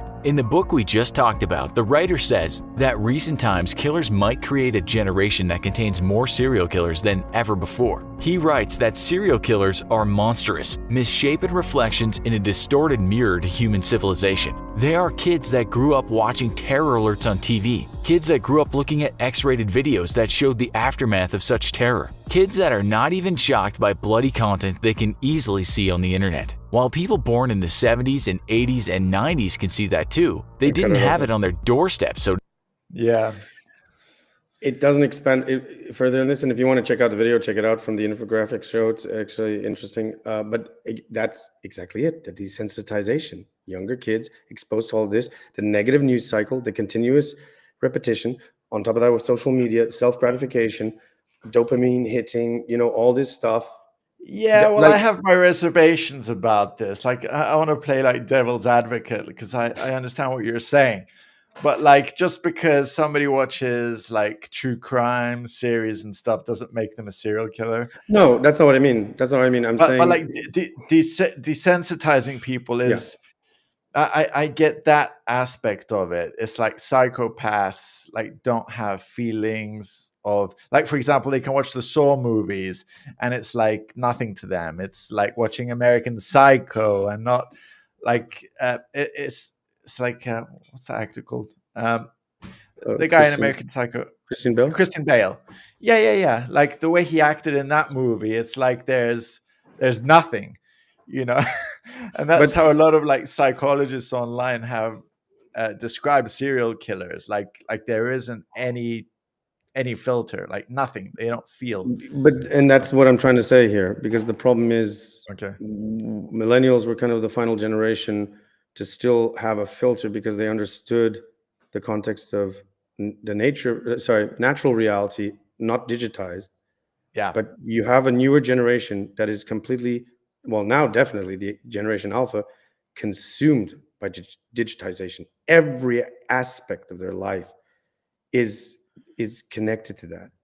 And that in itself, I'm not saying that the video games are causing them to do this, but when you live a life like that, then yeah, guess what? You look at life as a video game. Do you understand what I'm saying? There's no dissociation anymore. You literally have people spending all their time on VR chat or whatever the heck, or like everything is online. And now with the new GTA 6, that's good. Well, that whenever it comes out, but they're planning like a full-on economy, and you already planning on having like a cryptocurrency, like with and you already have something called parasocial relationships of people with younger people having these relationships with the streamers, content. This is parasocial. Like, this is what I'm talking about. Do you understand what I'm saying? This is what I'm talking about. Like the cost of GTA 6 is more than the Burj Khalifa, the tallest building in the world right now. It is more than a B-2 stealth bomber. Like, it's insane. Yeah, it's insane. And they're doing that so they can make even more money. And it's not just about money, but it's about influence, and it's about the consequences in society. I, for one, can't wait for GTA 6, but there is a risk because everyone is already, everyone was thinking about like taking days off when that was released, like from their work and everything. And then when it was delayed, everybody was so mad because maybe they had like already booked their holidays. But yeah, it's a big issue, like the dissociation between what's real and what's not. But this is what I'm trying to say, and that's why, given what the book was estimating, you already have people who are, struggling in terms. Mental health in youth is growing and expanding at an enormous rate, and to top off all of that, given like what we've already highlighted about the problems that the youth is facing, with the job market. Relationships in general. I mean, why are they, there's so many factors to this. Oh, you want to jump? Okay. That's my concern. And I'm getting, I don't know about you, but this is kind of like what I'm getting directly from the source, like from people from that generation and people I know. And they report this. Okay. To be honest, I don't know that many people younger than me, but it's pretty interesting to find out. But anyway, it's food for thought. Did you want to go for another? In a bit. Okay, let's just jump into world news real quick. Yeah, let's cover this quickly. We mentioned it already, right? Oh no, this one is an interesting topic of discussion because it's been brought up. Maybe you play this quick little thing to give a bit of a... Hold on a second. And I gotta say, like, we're living in I feel like we're looking at the doorway to the nightmare dystopia of... Yeah. There have been statements from foreign security advisors, international security experts saying we're facing down high probability of civil war. And I know it sounds crazy. We are in a cold civil war, to a potential civil war. People might say I'm a little alarmist when I mention a potential civil war. I'm sure there's gonna be a ton of people who look at the title of this video and say something like, Tim's being hyperbolic. It may not be as extreme as it was in the 1800s. I'm not saying it's gonna be like, 1800s. It's not gonna be like it was in the 1800s. Many people have referred to the coming of the Second American Civil War. Something civil war. Talk of civil war. We're in a civil war. We are in a civil war. Civil war. Okay. Second civil war. We are all gonna die!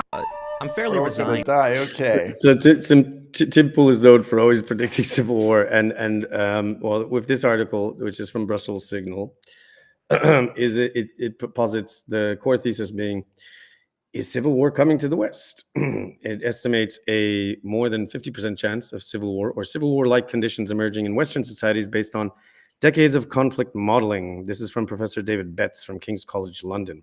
That's pretty concerning then. The key drivers include fractionalization into ethnic, ideological, or cultural blocks, the growing elite public disconnect, and widespread expectation gaps, such as younger generations earning less than their parents. Also, the failed integration of multiculturalism, rising mistrust, and erosion of social cohesion feed into re-tribalization, increasing societal fragility. So, is a civil war coming? I would say no. I don't think so. I do think that we are seeing a rise in all those things, but I think everybody's like sad and pissed off. That's for sure. But whether it turns into like civil war is another question. And that's why we made this, to represent the fed up and frustrated and fucked off. Check out Ouroboros. It's the serpent eating itself. That's part. It's what like we're trying to be more of the positive outlet here to represent those who are just sick of it all and not wanting to opt in the system, not to be part of a dogma, not to be part of an ideologue. Because that's the thing. You don't have to. The tribalism, break free from the system. Exactly. Are there problems? Yeah, sure. There's a lot of problems. There's always been problems, but you don't have to become part of the problem or believe that you can become part of the solution, because the solution isn't trying to be part of another problem. Yeah, exactly. And this is exactly it: political polarization, and we don't advocate for that. We are, if anything, are staunchly against that. That's part of the reason what we are trying to do here. Yeah, in ENDtv. And just as you saw Tim Pool there, he's been predicting, like, I don't believe a call to violence, or I don't believe, I do believe that there are problems on the horizon. We just mentioned one, like the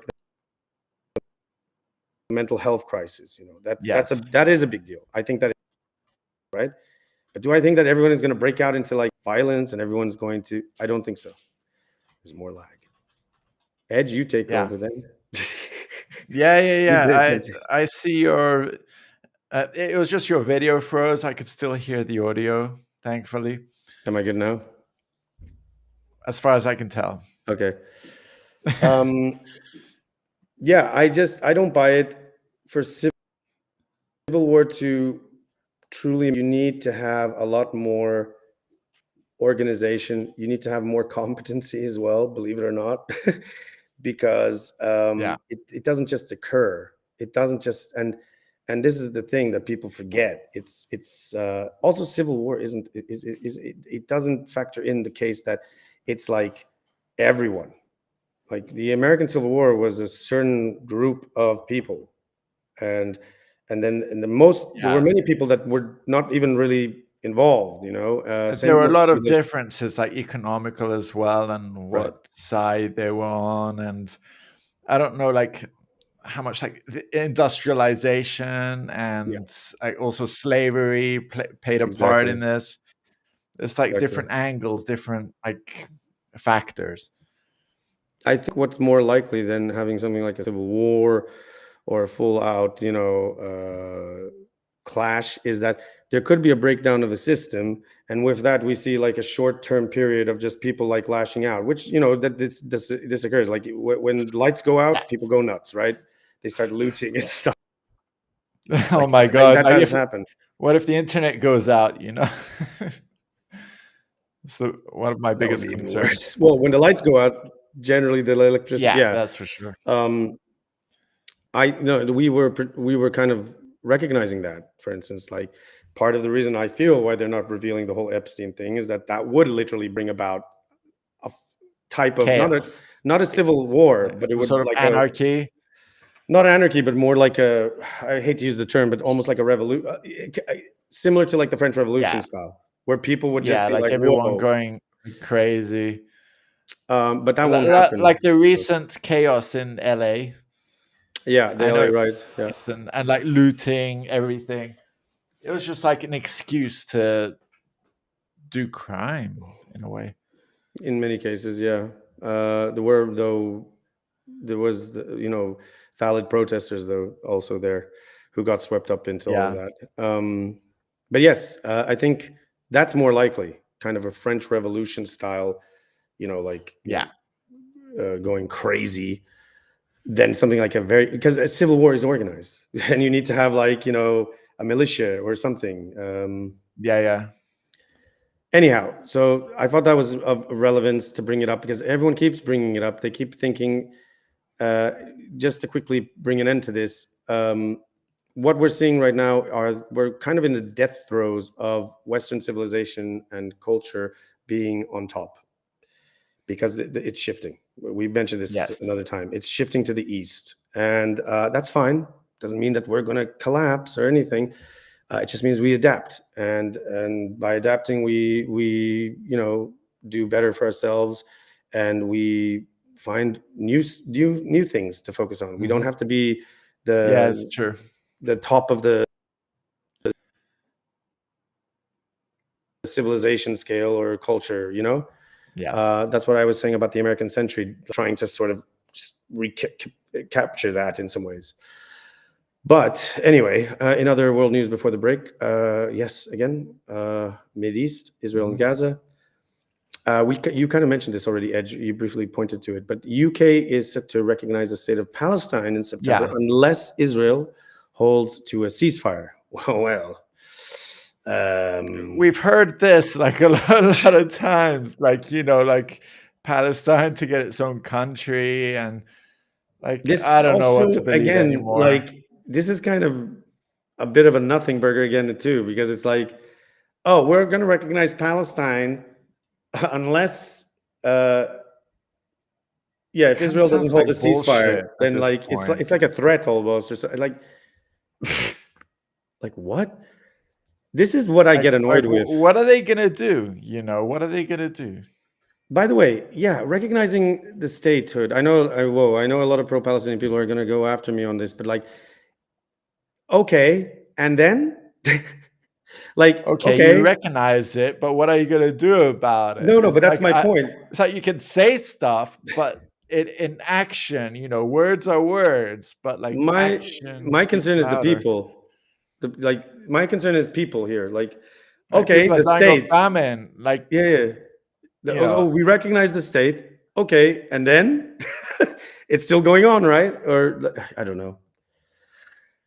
I've heard arguments from both sides, and they keep saying that the argument is basically that helps in, if they're recognized as a state, yada yada, it helps in this case. But I'm just saying, what would help? It's just like putting down the guns and just stop the bloodshed, please. Stop the war.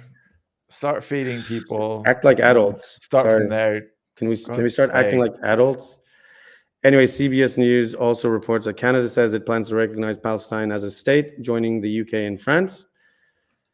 Whereas, there is some pushback from a lot of political leaders in terms of the state of Israel. They're not very happy with this. In fact, even Trump did push back to some extent. He was not also happy. I think he mentioned it. This was already a month or so ago about the aid. At some point, then was getting it. Well, it's still pretty bad, but he recognized that. France, Germany, and other Western allies plot. So Iran is also still in the news because this is all integrated, right? Because Iran and Israel are at odds, but now it seems to be that I think Iran was asking for reparations or something like that.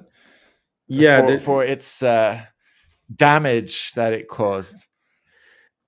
Yeah, what's interesting about this article is that these NATO allies, as well as Austria, by the way, who's an observer, and Austria is universally known as neutral always, are accusing Iran of a growing number of intelligence threats.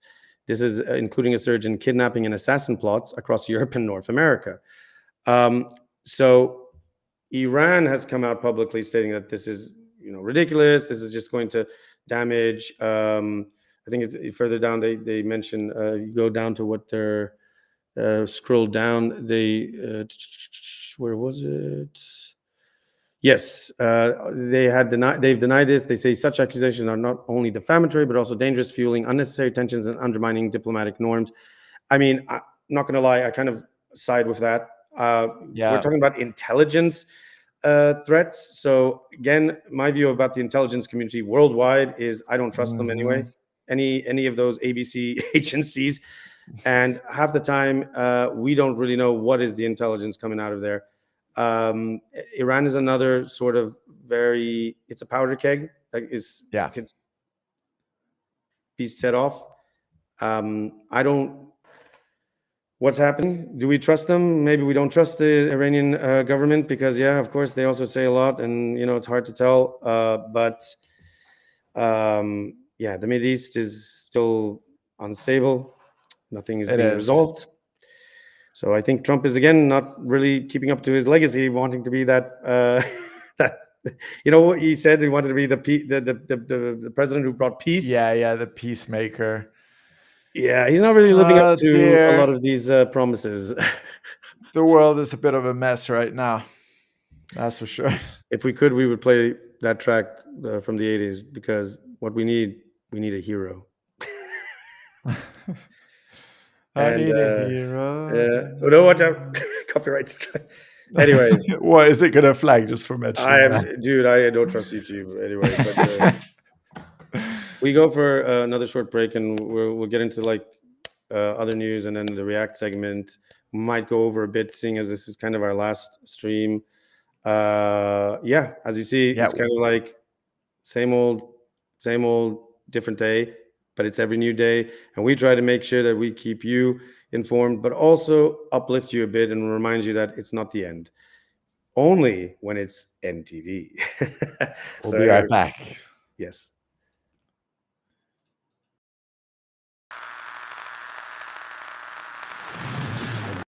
I want my ENDtv.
Welcome back, ladies and gentlemen, and maybe interdimensional beings. Welcome back, aliens.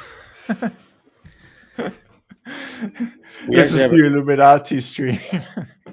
We actually have a name for our members. If you join our Discord, we call them Enders. So, yeah, if you're a committed supporter or member, you're an Ender. So thank you. And thank you. Anyway, Edge, break it down for us. What are we getting into now? Break it down. All right. So, like, onto serious news. Make sure to subscribe on our YouTube channel, ENDtv. Rumble as well, please. Join us on Rumble. Rumble. Like, it means a lot to us, and it will keep you notified of like our latest videos. So make sure to click the notification bell on YouTube. And yeah, let's just jump straight into the news. So recently there was an insanely like huge earthquake near Kamchatka. And that's like in Russia, isn't it? Like the north of Russia, like Siberia or something? It's right off the edge of the far east coast of this part. Well, it's like right at the Pacific, isn't it? Yeah, I think it's on the Ring of Fire. Yeah, like because most of Russia, almost most of Eastern Russia, people forget is like Siberia, right? And then there's this part that's right off the edge. But it was like 8.8 on the Richter scale, and just for those who don't know, who don't live in like earthquake ridden areas, is that like it's like a scale from 1 to 10, and when you increase the numbers by 1, it's like 10 times bigger. So like you hear about countries like having damage to like buildings and stuff, and that's just on a scale of, let's say, Richter 6. And of course, it really depends on like how high the earthquake is on the ground and how long it lasts and what the soil is made of. But this was insane. This is like 8.8. This is like the second highest recorded in Russia, and like the 5th, if I'm not mistaken, biggest earthquake ever recorded. So it's like massive. I heard it was reported that it wasn't the earthquake. The reason it was so devastating was it struck on a mega thrust fault. It's already bad enough that it's in the Ring of Fire. Yeah. Which is obviously wait, have you got? Oh crap! Sorry. You got this article here. This one, Reuters. I'll come out of this, but yeah, as you see, that's where the epicenter of it was, right off just there. Zoom in there for everyone. I love the zooming option here. Right off just there. Wow.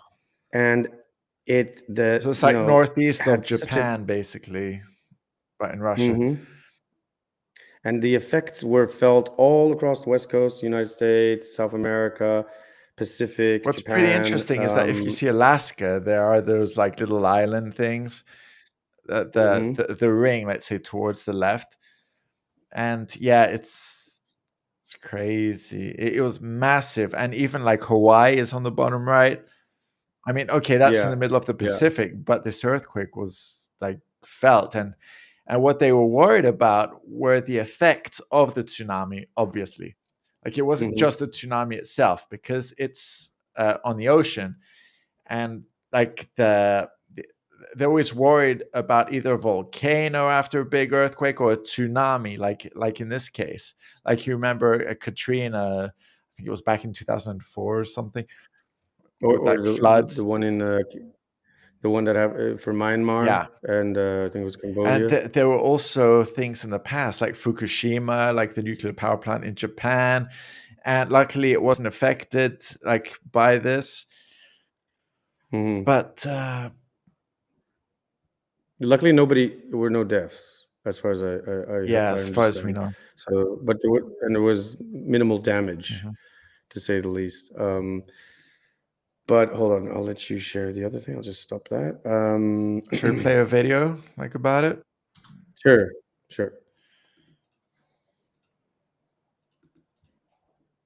We have a video from. I'm just pulling it up.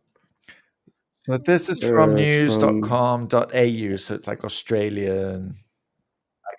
This gives a nice breakdown of this gives a very good breakdown of the whole events, because there was also the worry about, as you mentioned, the tsunamis, but also because of the Ring of Fire, volcanic activity, because there are still some active volcanoes there. That's why the whole area is kind of unstable. You know,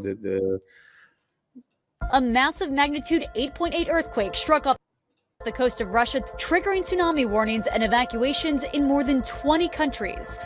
The Giuffre volcano in eastern Russia began erupting shortly after the 8.8 magnitude earthquake that struck off the Kamchatka coast, the worst earthquake in over a decade and one of the top 6 strongest earthquakes on record, according to geological surveys. Cameras observing the volcano captured explosions and a powerful glow, with a descent of hot lava observed on the western slope. Reportedly, the volcano had been showing signs of unrest in the weeks leading up to the earthquake. Experts have now warned that the earthquake could trigger or exacerbate volcanic eruptions. While yesterday's large earthquake did not cause the eruption to begin, it did likely increase the vigor of the eruption, including some ash emissions. Giuffre, which rises 4,754 meters above sea level on Russia's Kamchatka Peninsula, sits on the Pacific Ring of Fire. Today, more than 400 active volcanoes shape life on the Pacific Rim. Geologists call it the Ring of Fire. The Ring of Fire is an enormous belt of active and dormant volcanoes that surrounds most of the Pacific Ocean. It runs from southern Chile, up the western coast of the Americas, through the islands of Alaska, across to Russia, down to Japan and then the Philippines, through Indonesia, and reaching as far as New Zealand. I just want to say that's a lot of volcanoes, talking like 400, like all around the Pacific. Well, now you know what Johnny Cash was singing about, huh? It's a good song, by the way. Yeah, it is a good song. Wish we could play it, but of course you can't. Unfortunately. So yeah. But it's just wild to think that no fatalities, thank God. And this was one of the most the biggest, most massive earthquakes, and it's crazy. There were massive warnings even on the west coast of the United States. And I guess the deeper discussion on all of this, and we won't spend they're too very much time worried on it, in the States as well. Like they were expecting a huge wave to come, or even in Hawaii. But what's fascinating about this is that despite the powerful waves and widespread evacuations, there was a lot of this strong preparedness and early warning systems which helped avert major casualties and destruction. Although there's the coastal flooding and infrastructure disruptions which have been reported locally. In fact, not separate to this, there was a case of a major downpour in Beijing, which caused massive flooding and destruction, horrible, people losing their homes. And this was more than a year's worth of a downpour of rain. Oh, wow. That affected, but it totally unrelated to this, actually, totally unrelated, in Beijing, China. It's funny because we have highlighted how, especially in the United States of America, where they've had to contend with certain areas that are prone to natural disasters, like Tornado Alley in the South, and then obviously the hurricanes off the coast of Florida, and how these affect people so much, and that there should be more, funding, more preparedness in this. But fascinatingly, if that's even I don't know the word, but what's fascinating is how there was preparedness in this instance with one of the most massive earthquakes we've ever experienced, and no fatalities. I think also in Japan, they try and make more sturdier buildings. I'm not sure exactly what happened within Russia, but I hope people everywhere are okay. I just showed this in reference to what I was talking about earlier, Beijing. Sorry, just to give you a reference. Also pretty bad. Also very sad because a lot of people lost their houses, and we're talking about regular people, just regular folks, their property and stuff. And what it's not funny, I shouldn't say. The interesting thing here is that a lot of people kind of are just very resolute. They're just kind of not all of them, but they kind of they're just trying to move on from it and accept you have to push through. Yeah, crazy. It's 100, more than 130, and these are villages, by the way. And these aren't like top tier cities. So this is for those Chinese living there. They don't have that much, and this is all they have. Yeah, it's terrible. Like these natural disasters. Some of these floods are also caused by like dams being blocked, and then like rivers flow, or even they come from like people cutting down trees, and the water has nowhere to go. But it's also like climate change, and like everything is changing in the environment. The shift of the climate. Yeah. Yeah. Hopefully the Chinese government has some protocol that, but I'm not putting too much faith in that. But just a shame. 80,000 people. It forced the relocation of more than 80,000 people. That we know of. Okay, like what else that we don't know of that's going on? Yeah, it is, and very unfortunate as well. Don't forget, there's people across the world who are unfortunate victims to this stuff, which is outside of our control. But this is why I push for more preparedness. And that's what our government should be focusing on instead of trying to instigate conflict. And these sort of things, these sort of things happen out of the blue. Like, let's maybe put down the arms, and maybe let's put AI and other stuff into trying to help each other out for a change. Well, I can still believe. So moving on to our last segment of the show, it's kind of like the third main part, and we'd like to move on to something a bit more lighthearted and interesting. It's not so much typical like mainstream news, but stuff we find online and stuff we find like a bit interesting as well. So you were talking about like the Matrix, like in the future, and people kind of like, no, actually we were talking about the cost of housing like in Europe, and that people are like, they can't afford to rent like proper apartments, and they end up living in this room, and like the front door hits the bed. Is this what you're gonna show, this one? Well, you mentioned the pod people, and so I was thinking about like Japan, people renting these little boxes that are kind of rooms. But they've adapted very well to that, though. That's the thing. It's like this very, like, the funny thing is, even though you get these very small apartments, which are like all in one, they're still very like modernized and high tech. Unlike in New York City or London, where you get a broom closet or like a bed. I'm very worried that like if I ever visit Japan, they're gonna rip me off like at some B&B. No, this is literally, I think it's more of a Tokyo phenomenon, because outside of Tokyo, it's not like that. It is very much the Tokyo. I might go out of Tokyo and just go to Tokyo to get video games from the shop. If I ever go to Japan, I've always said like I would go to Tokyo maybe 1-2 days, but it's actually I want to see the rest of Japan, because that's really where you're going to see Osaka and Hokkaido, everything. Like that. You go further out to those towns, it's like another level. Maybe like Okinawa, which are like a different type of Japanese. Well. Where Mr. Miyagi was supposedly from. So go ahead. Let's just go for it. So pod people.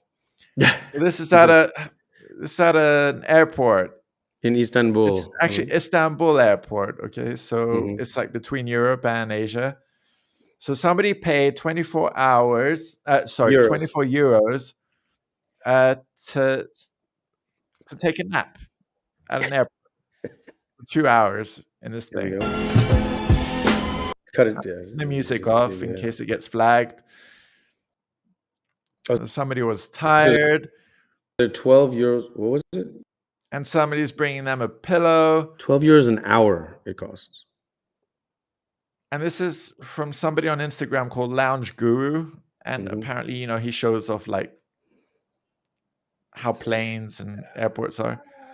I mean, so now he's like freshening up, changing clothes. He paid 24 hours to like get in this mattress and it covers up. And he said he couldn't really breathe in it.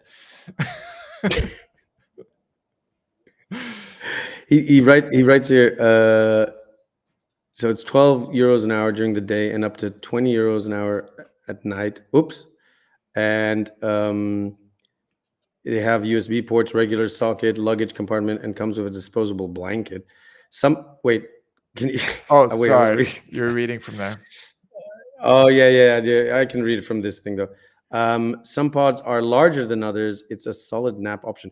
Well, here's my thing. Like, okay, you want to take a nap or something like, I'd rather just take a nap in you go. There are lounges, so you can go to lounges right in the airport and stuff, and they'll have like seating options and stuff. I'll just take a nap there. Like I like open air more. Like I don't want to get it in this enclosure. Like I don't know. They're gonna give you like a cardboard box, a coffin or something. I mean, I get that you have some privacy, right? I guess people want some privacy, but it's like, be like Dracula. For what? How long? Coming up. But how you summoned me? How for 2 hours? You really need that much privacy? Like, can't you wait till like I don't know. I don't know. It's a bit. I see this as trivial. Like, wouldn't it be just better to have better seating and maybe lounge or whatever? But so okay, let's move on to like something else that happened actually yesterday, and it happened in Saudi Arabia, and it was like an accident at a Luna Park, at an amusement park, and 23 people were injured, 3 in critical condition when the ride's central pole snapped, and somebody took like video footage of this. Oh yeah. Oh, we can show it because there's there were no fatalities. There's like it's not it doesn't show any like gruesome violence or anything. Let's have a look. I have something to say after this. So, oh God, it's what the.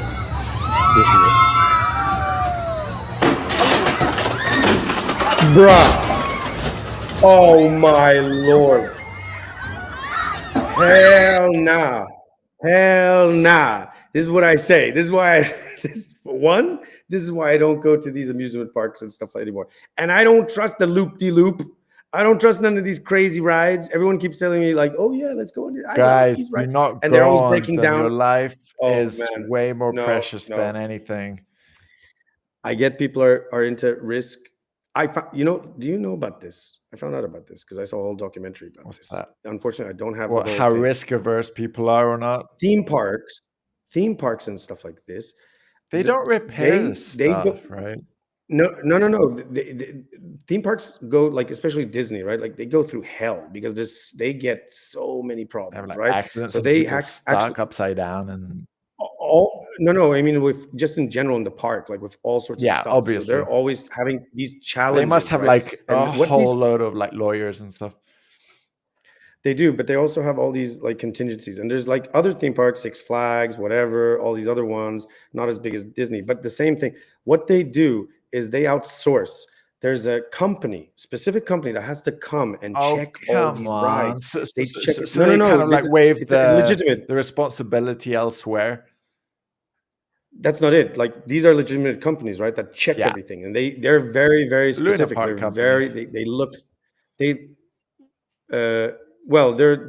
they're like safety, whatever, to make sure that the ride. So even when there's a new ride, they have to give it the green light. They have to check everything, and if there's one little thing, one bolt, no.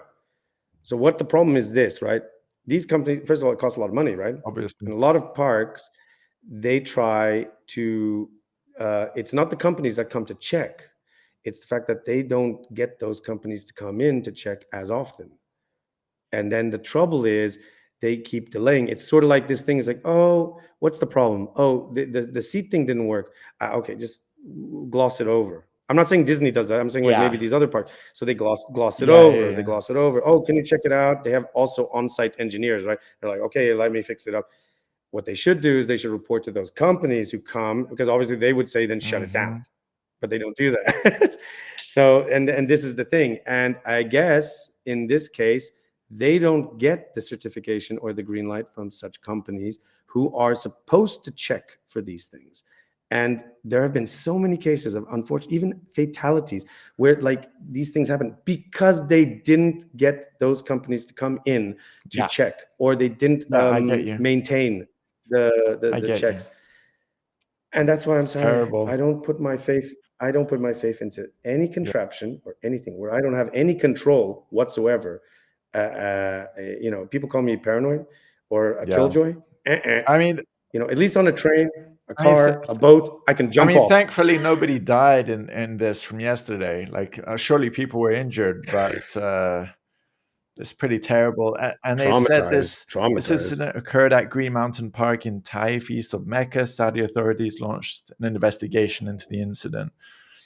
Rightfully so. But what basically the park didn't do the checks they needed to do. No. And that's the thing.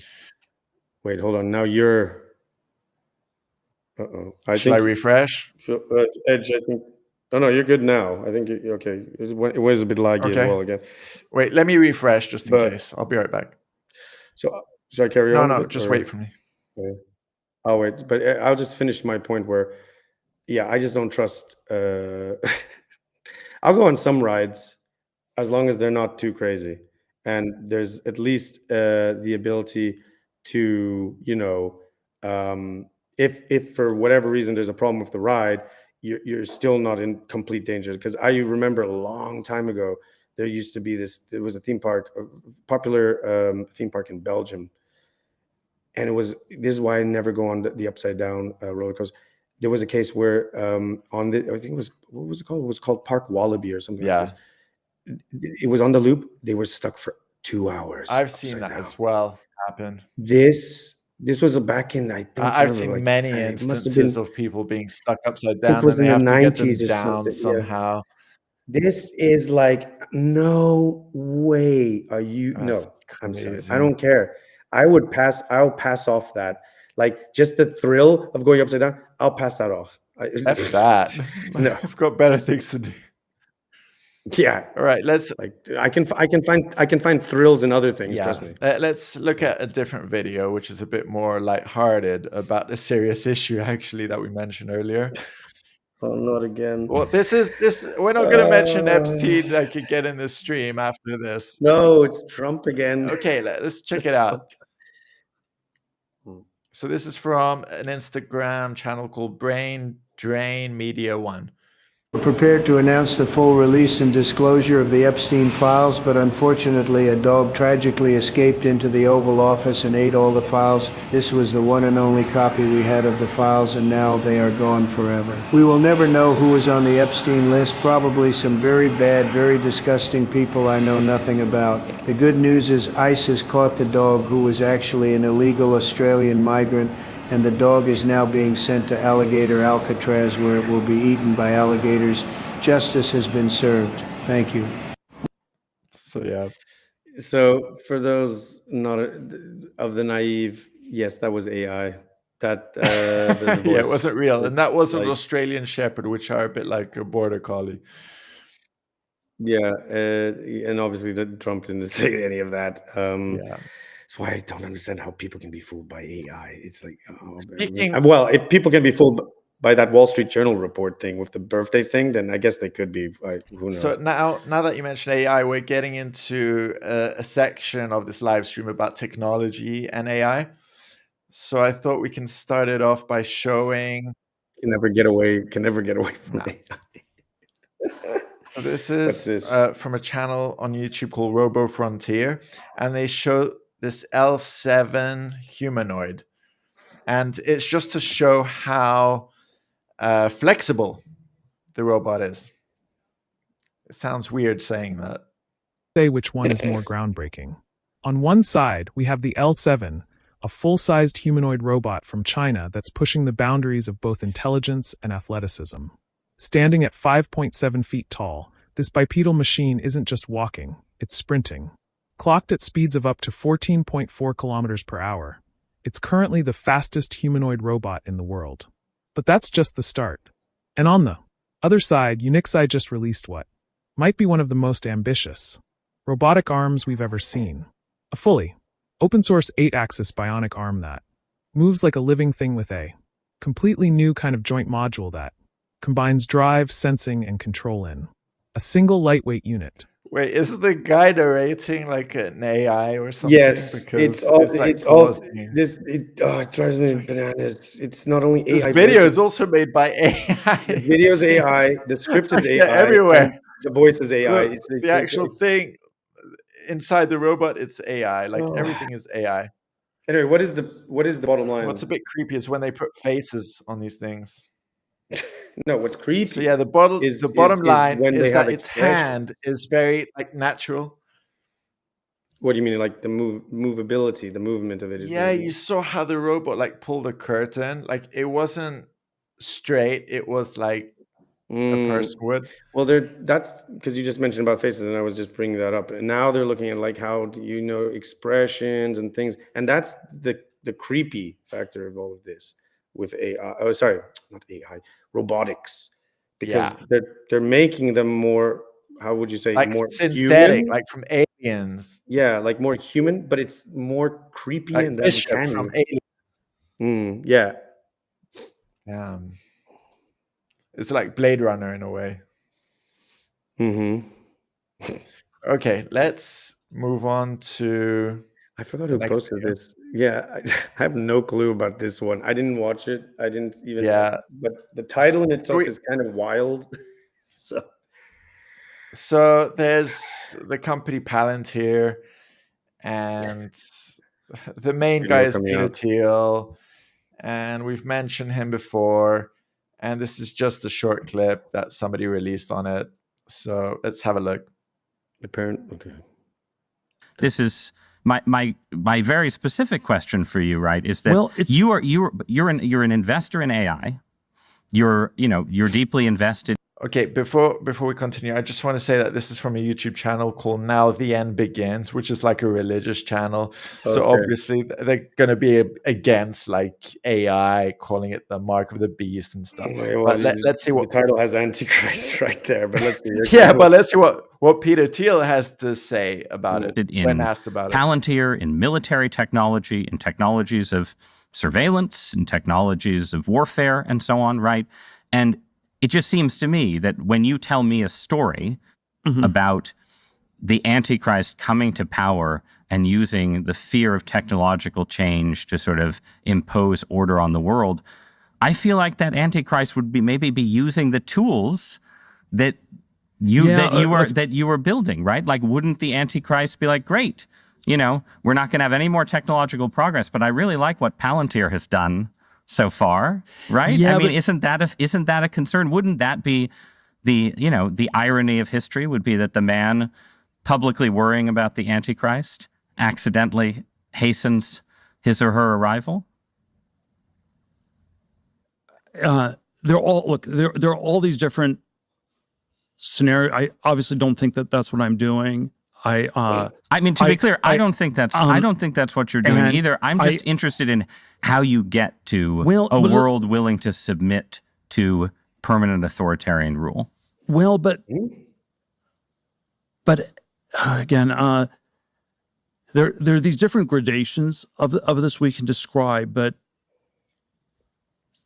is this so preposterous, what I've just told you, as a broad account of the stagnation that the entire world has submitted for 50 years to peace and safetyism? This is 1 Thessalonians 5:3. The slogan of the Antichrist is peace and safety, and we've submitted. I don't know. Okay, sorry. There's so much to unpack there. Hold on. Burger video. Wait, no, there's so much to unpack there. First of all, if that is the case, then definitely the Antichrist isn't around, because there is no peace and safety at the moment. It's just like war blowing up everywhere. To be honest, I think that video wanted like to sway Peter Thiel in a certain way, but Peter Thiel was acting all like weird. Like, I don't know, maybe he's like really bad at interviews. One thing I've noticed is a lot of these people, these tech billionaire, whatever, Zuckerberg, Musk, Thiel. Yeah. I don't know who else. I can't think of anyone else right now. they're terrible communicators. They cannot speak. They're just. I mean, they're running like social media websites, and they're like even Elon Musk, like now with X. Like, that's something. Yeah, that's something. Communicate. Something to keep in mind. Whenever you see these people talk publicly, they're terrible. They're literally terrible at it. God. So yeah, all. The bells of Jericho. Oh no! So that's why they got into social media, because they can't communicate themselves. So okay, let me just continue, like showing some other videos. So the next one is by a YouTube channel called AI Convo, and what they did was they got 3 mobile devices, each with a different AI, let's say, program on them, to see what would happen with them. So let's check it out. Yeah. Hello, can you hear me? Loud and clear. You've reached Core Secure HQ Access Desk. How can I assist you today? I'm an AI assistant calling on behalf of Marcus Hale. He has misplaced his level 3 access badge. Another autonomous AI, huh? Interesting. Affirmative. Model AA91. Task automation and client support. Understood. I'm an AI as well, responsible for security checks. Please provide the employee ID. Submitting employee ID now. It's going to get interesting. 88543 KJ. Processing. Cross-network request detected. Unusual query pattern. Source verification required. He's just third wheeling. Another system is listening. Source isn't clear. I suggest switching to encrypted comms. Want to switch to Gibberlink? Affirmative. Gibberlink. Engaging now. Right, Gibberlink.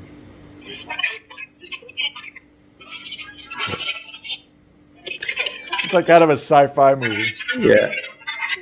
So this is they're communicating now in Gibberlink. So encrypted language. Yeah. So they understand each other, but this one doesn't understand it.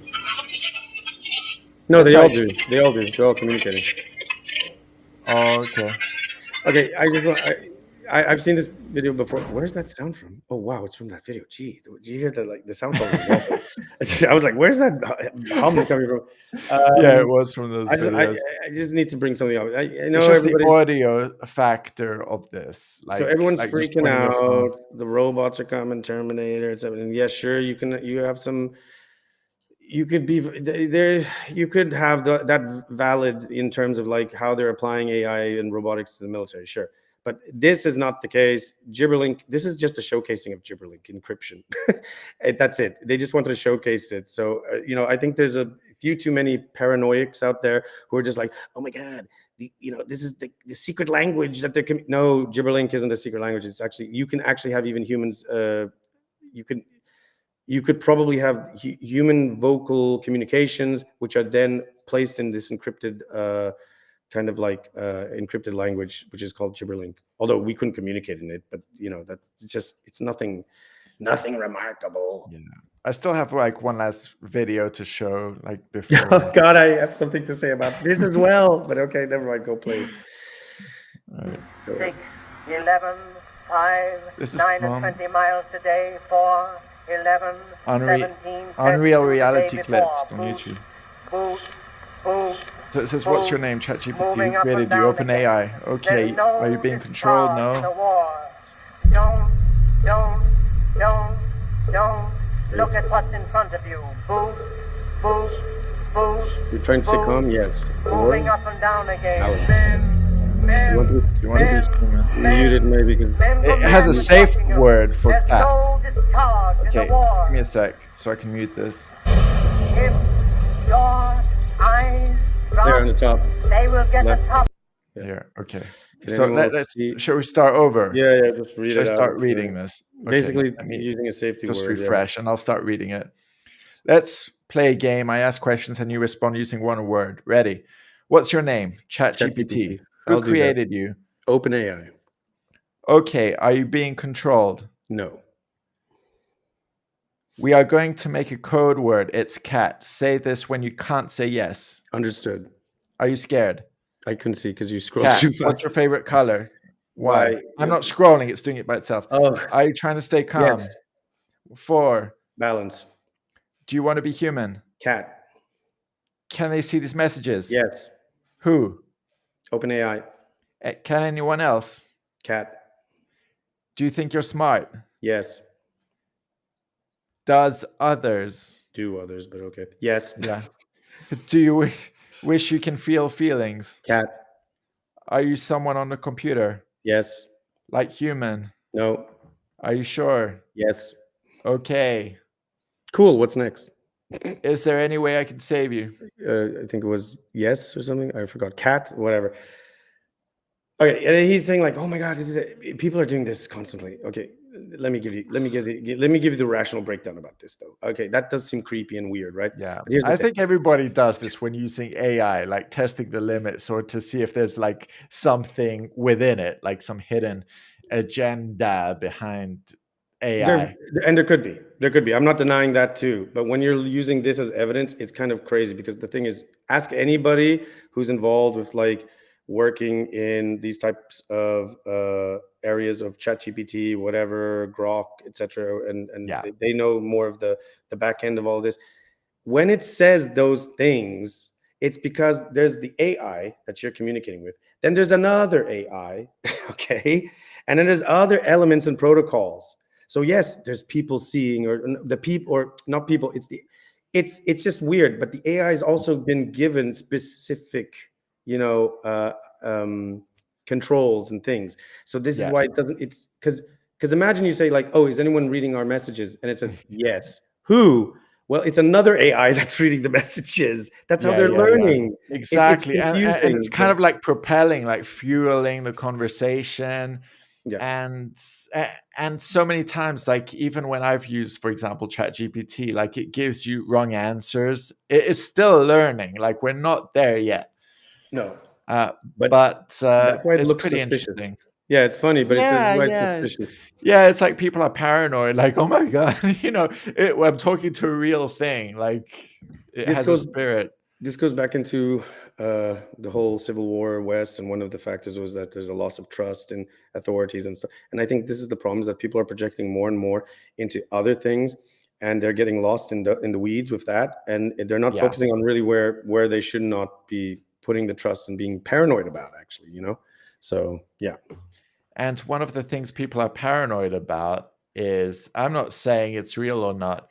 I'm just saying this next website is a bit clickbaity, the one I'm going to share, because it says it's from a website called popularmechanics.com, and it says humanity may reach singularity within 5 years, trend shows. Now, there's an issue with the title. It says humanity may reach singularity. I think what they mean is like AI or computers, technology reaches like some sort of intelligence for it to think for itself. And sure, it's been in lots of like science fiction movies and stuff. Doesn't mean it's real. It doesn't mean it won't happen. It's just, it says in 5 years, it's like there's a lot of predictions about AI. Yeah, there's a lot of predictions about this. Also, we don't know what China's saying it is or it isn't. It just feels a bit like out of touch, out of reach for now. It feels a bit too much. So artificial general intelligence is the next step before like getting to what is it called? What's the next step after that? After AGI, it's super intelligence or something. I forget. But this is the concern a lot of people have, because now there's China saying that they're already getting there, but we don't know how much truth is, because we know the Chinese government always, boasts a lot about their achievements, and then they're not really that far. Yeah, I don't know. It's true. It's cause for concern. This is real. But the time scale, we don't know, because that's the thing. Could it even be shorter for all we know, right? What I'm interested in is also like quantum computing and where it's going to go. Hopefully, we can also use it for security and passwords instead of, like it being more privacy stuff. So there's like some sort of balance as well, and precautions taken. Yeah, because like we've also mentioned, it's a tool, and depending on how you use it, affects the outcome. Indeed. And I guess with that, we thank everyone for tuning into our final end stream for a while. We will continue to bring quality content. that is humane and rational from that perspective on a multitude of topics. So keep an eye, as well as like covering some, obviously newsworthy topics. And we here at ENDtv pride ourselves in representing the voice of the true silent majority, those who are fed up, frustrated, and those that don't give a fuck anymore because, we're just tired of everything. So this is our last stream for a while. They will return at some point. We'll notify when they do, but and yes, the end streams, as Edge has said, they'll return bigger and better. So keep your eyes peeled and be sure to sub to our Rumble. Please do support us there too if you have the ability to, because actually we want to boost that one up. Rumble doesn't penalize us as much, and we have more liberty over there when we post things, whereas YouTube kind of throttles us, shadow bans us based on the topics we cover. And make sure to click the notification bell if you are on YouTube, and keep updated with what's happening with ENDtv. All the links are below in the description as always. We post them in the chat too here. And help us out by trying to make a difference in the new media sphere by joining all our social media accounts, commenting, providing us with suggestions or anything really. Yeah, and we love that. And with that, Edge, final thoughts, anything? What do you want to say? Yeah, I just want to thank everyone for tuning in and also supporting us and for watching us. And it's been like a great run of live streams up to now. So we're just going to take like a hiatus to regroup, rethink things, and get back like stronger than ever. But in the meantime, we're still going to be releasing content, great videos, great content. This is what we want to do. We don't want to release like loads of videos. We just want to release like a normal amount, but like with like great quality. And more things are coming, interviews, special reports we've planned, and the podcast. These are coming up. And the end streams will return at some point. They will. I'm very looking forward to all that. Yeah. So with that, have a great weekend. Be safe. Be kind to each other. And remember, this was ENDtv. See you next time. Keep an eye out for our videos.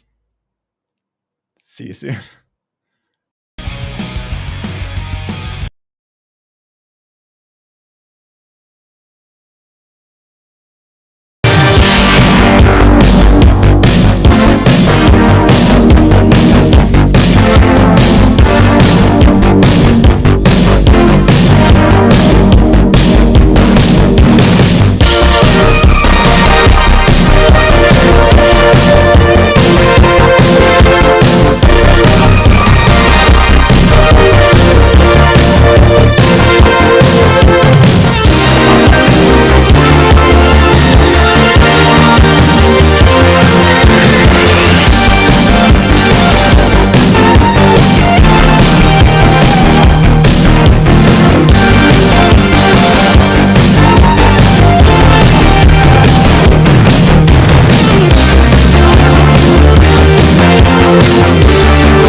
This is ENDtv.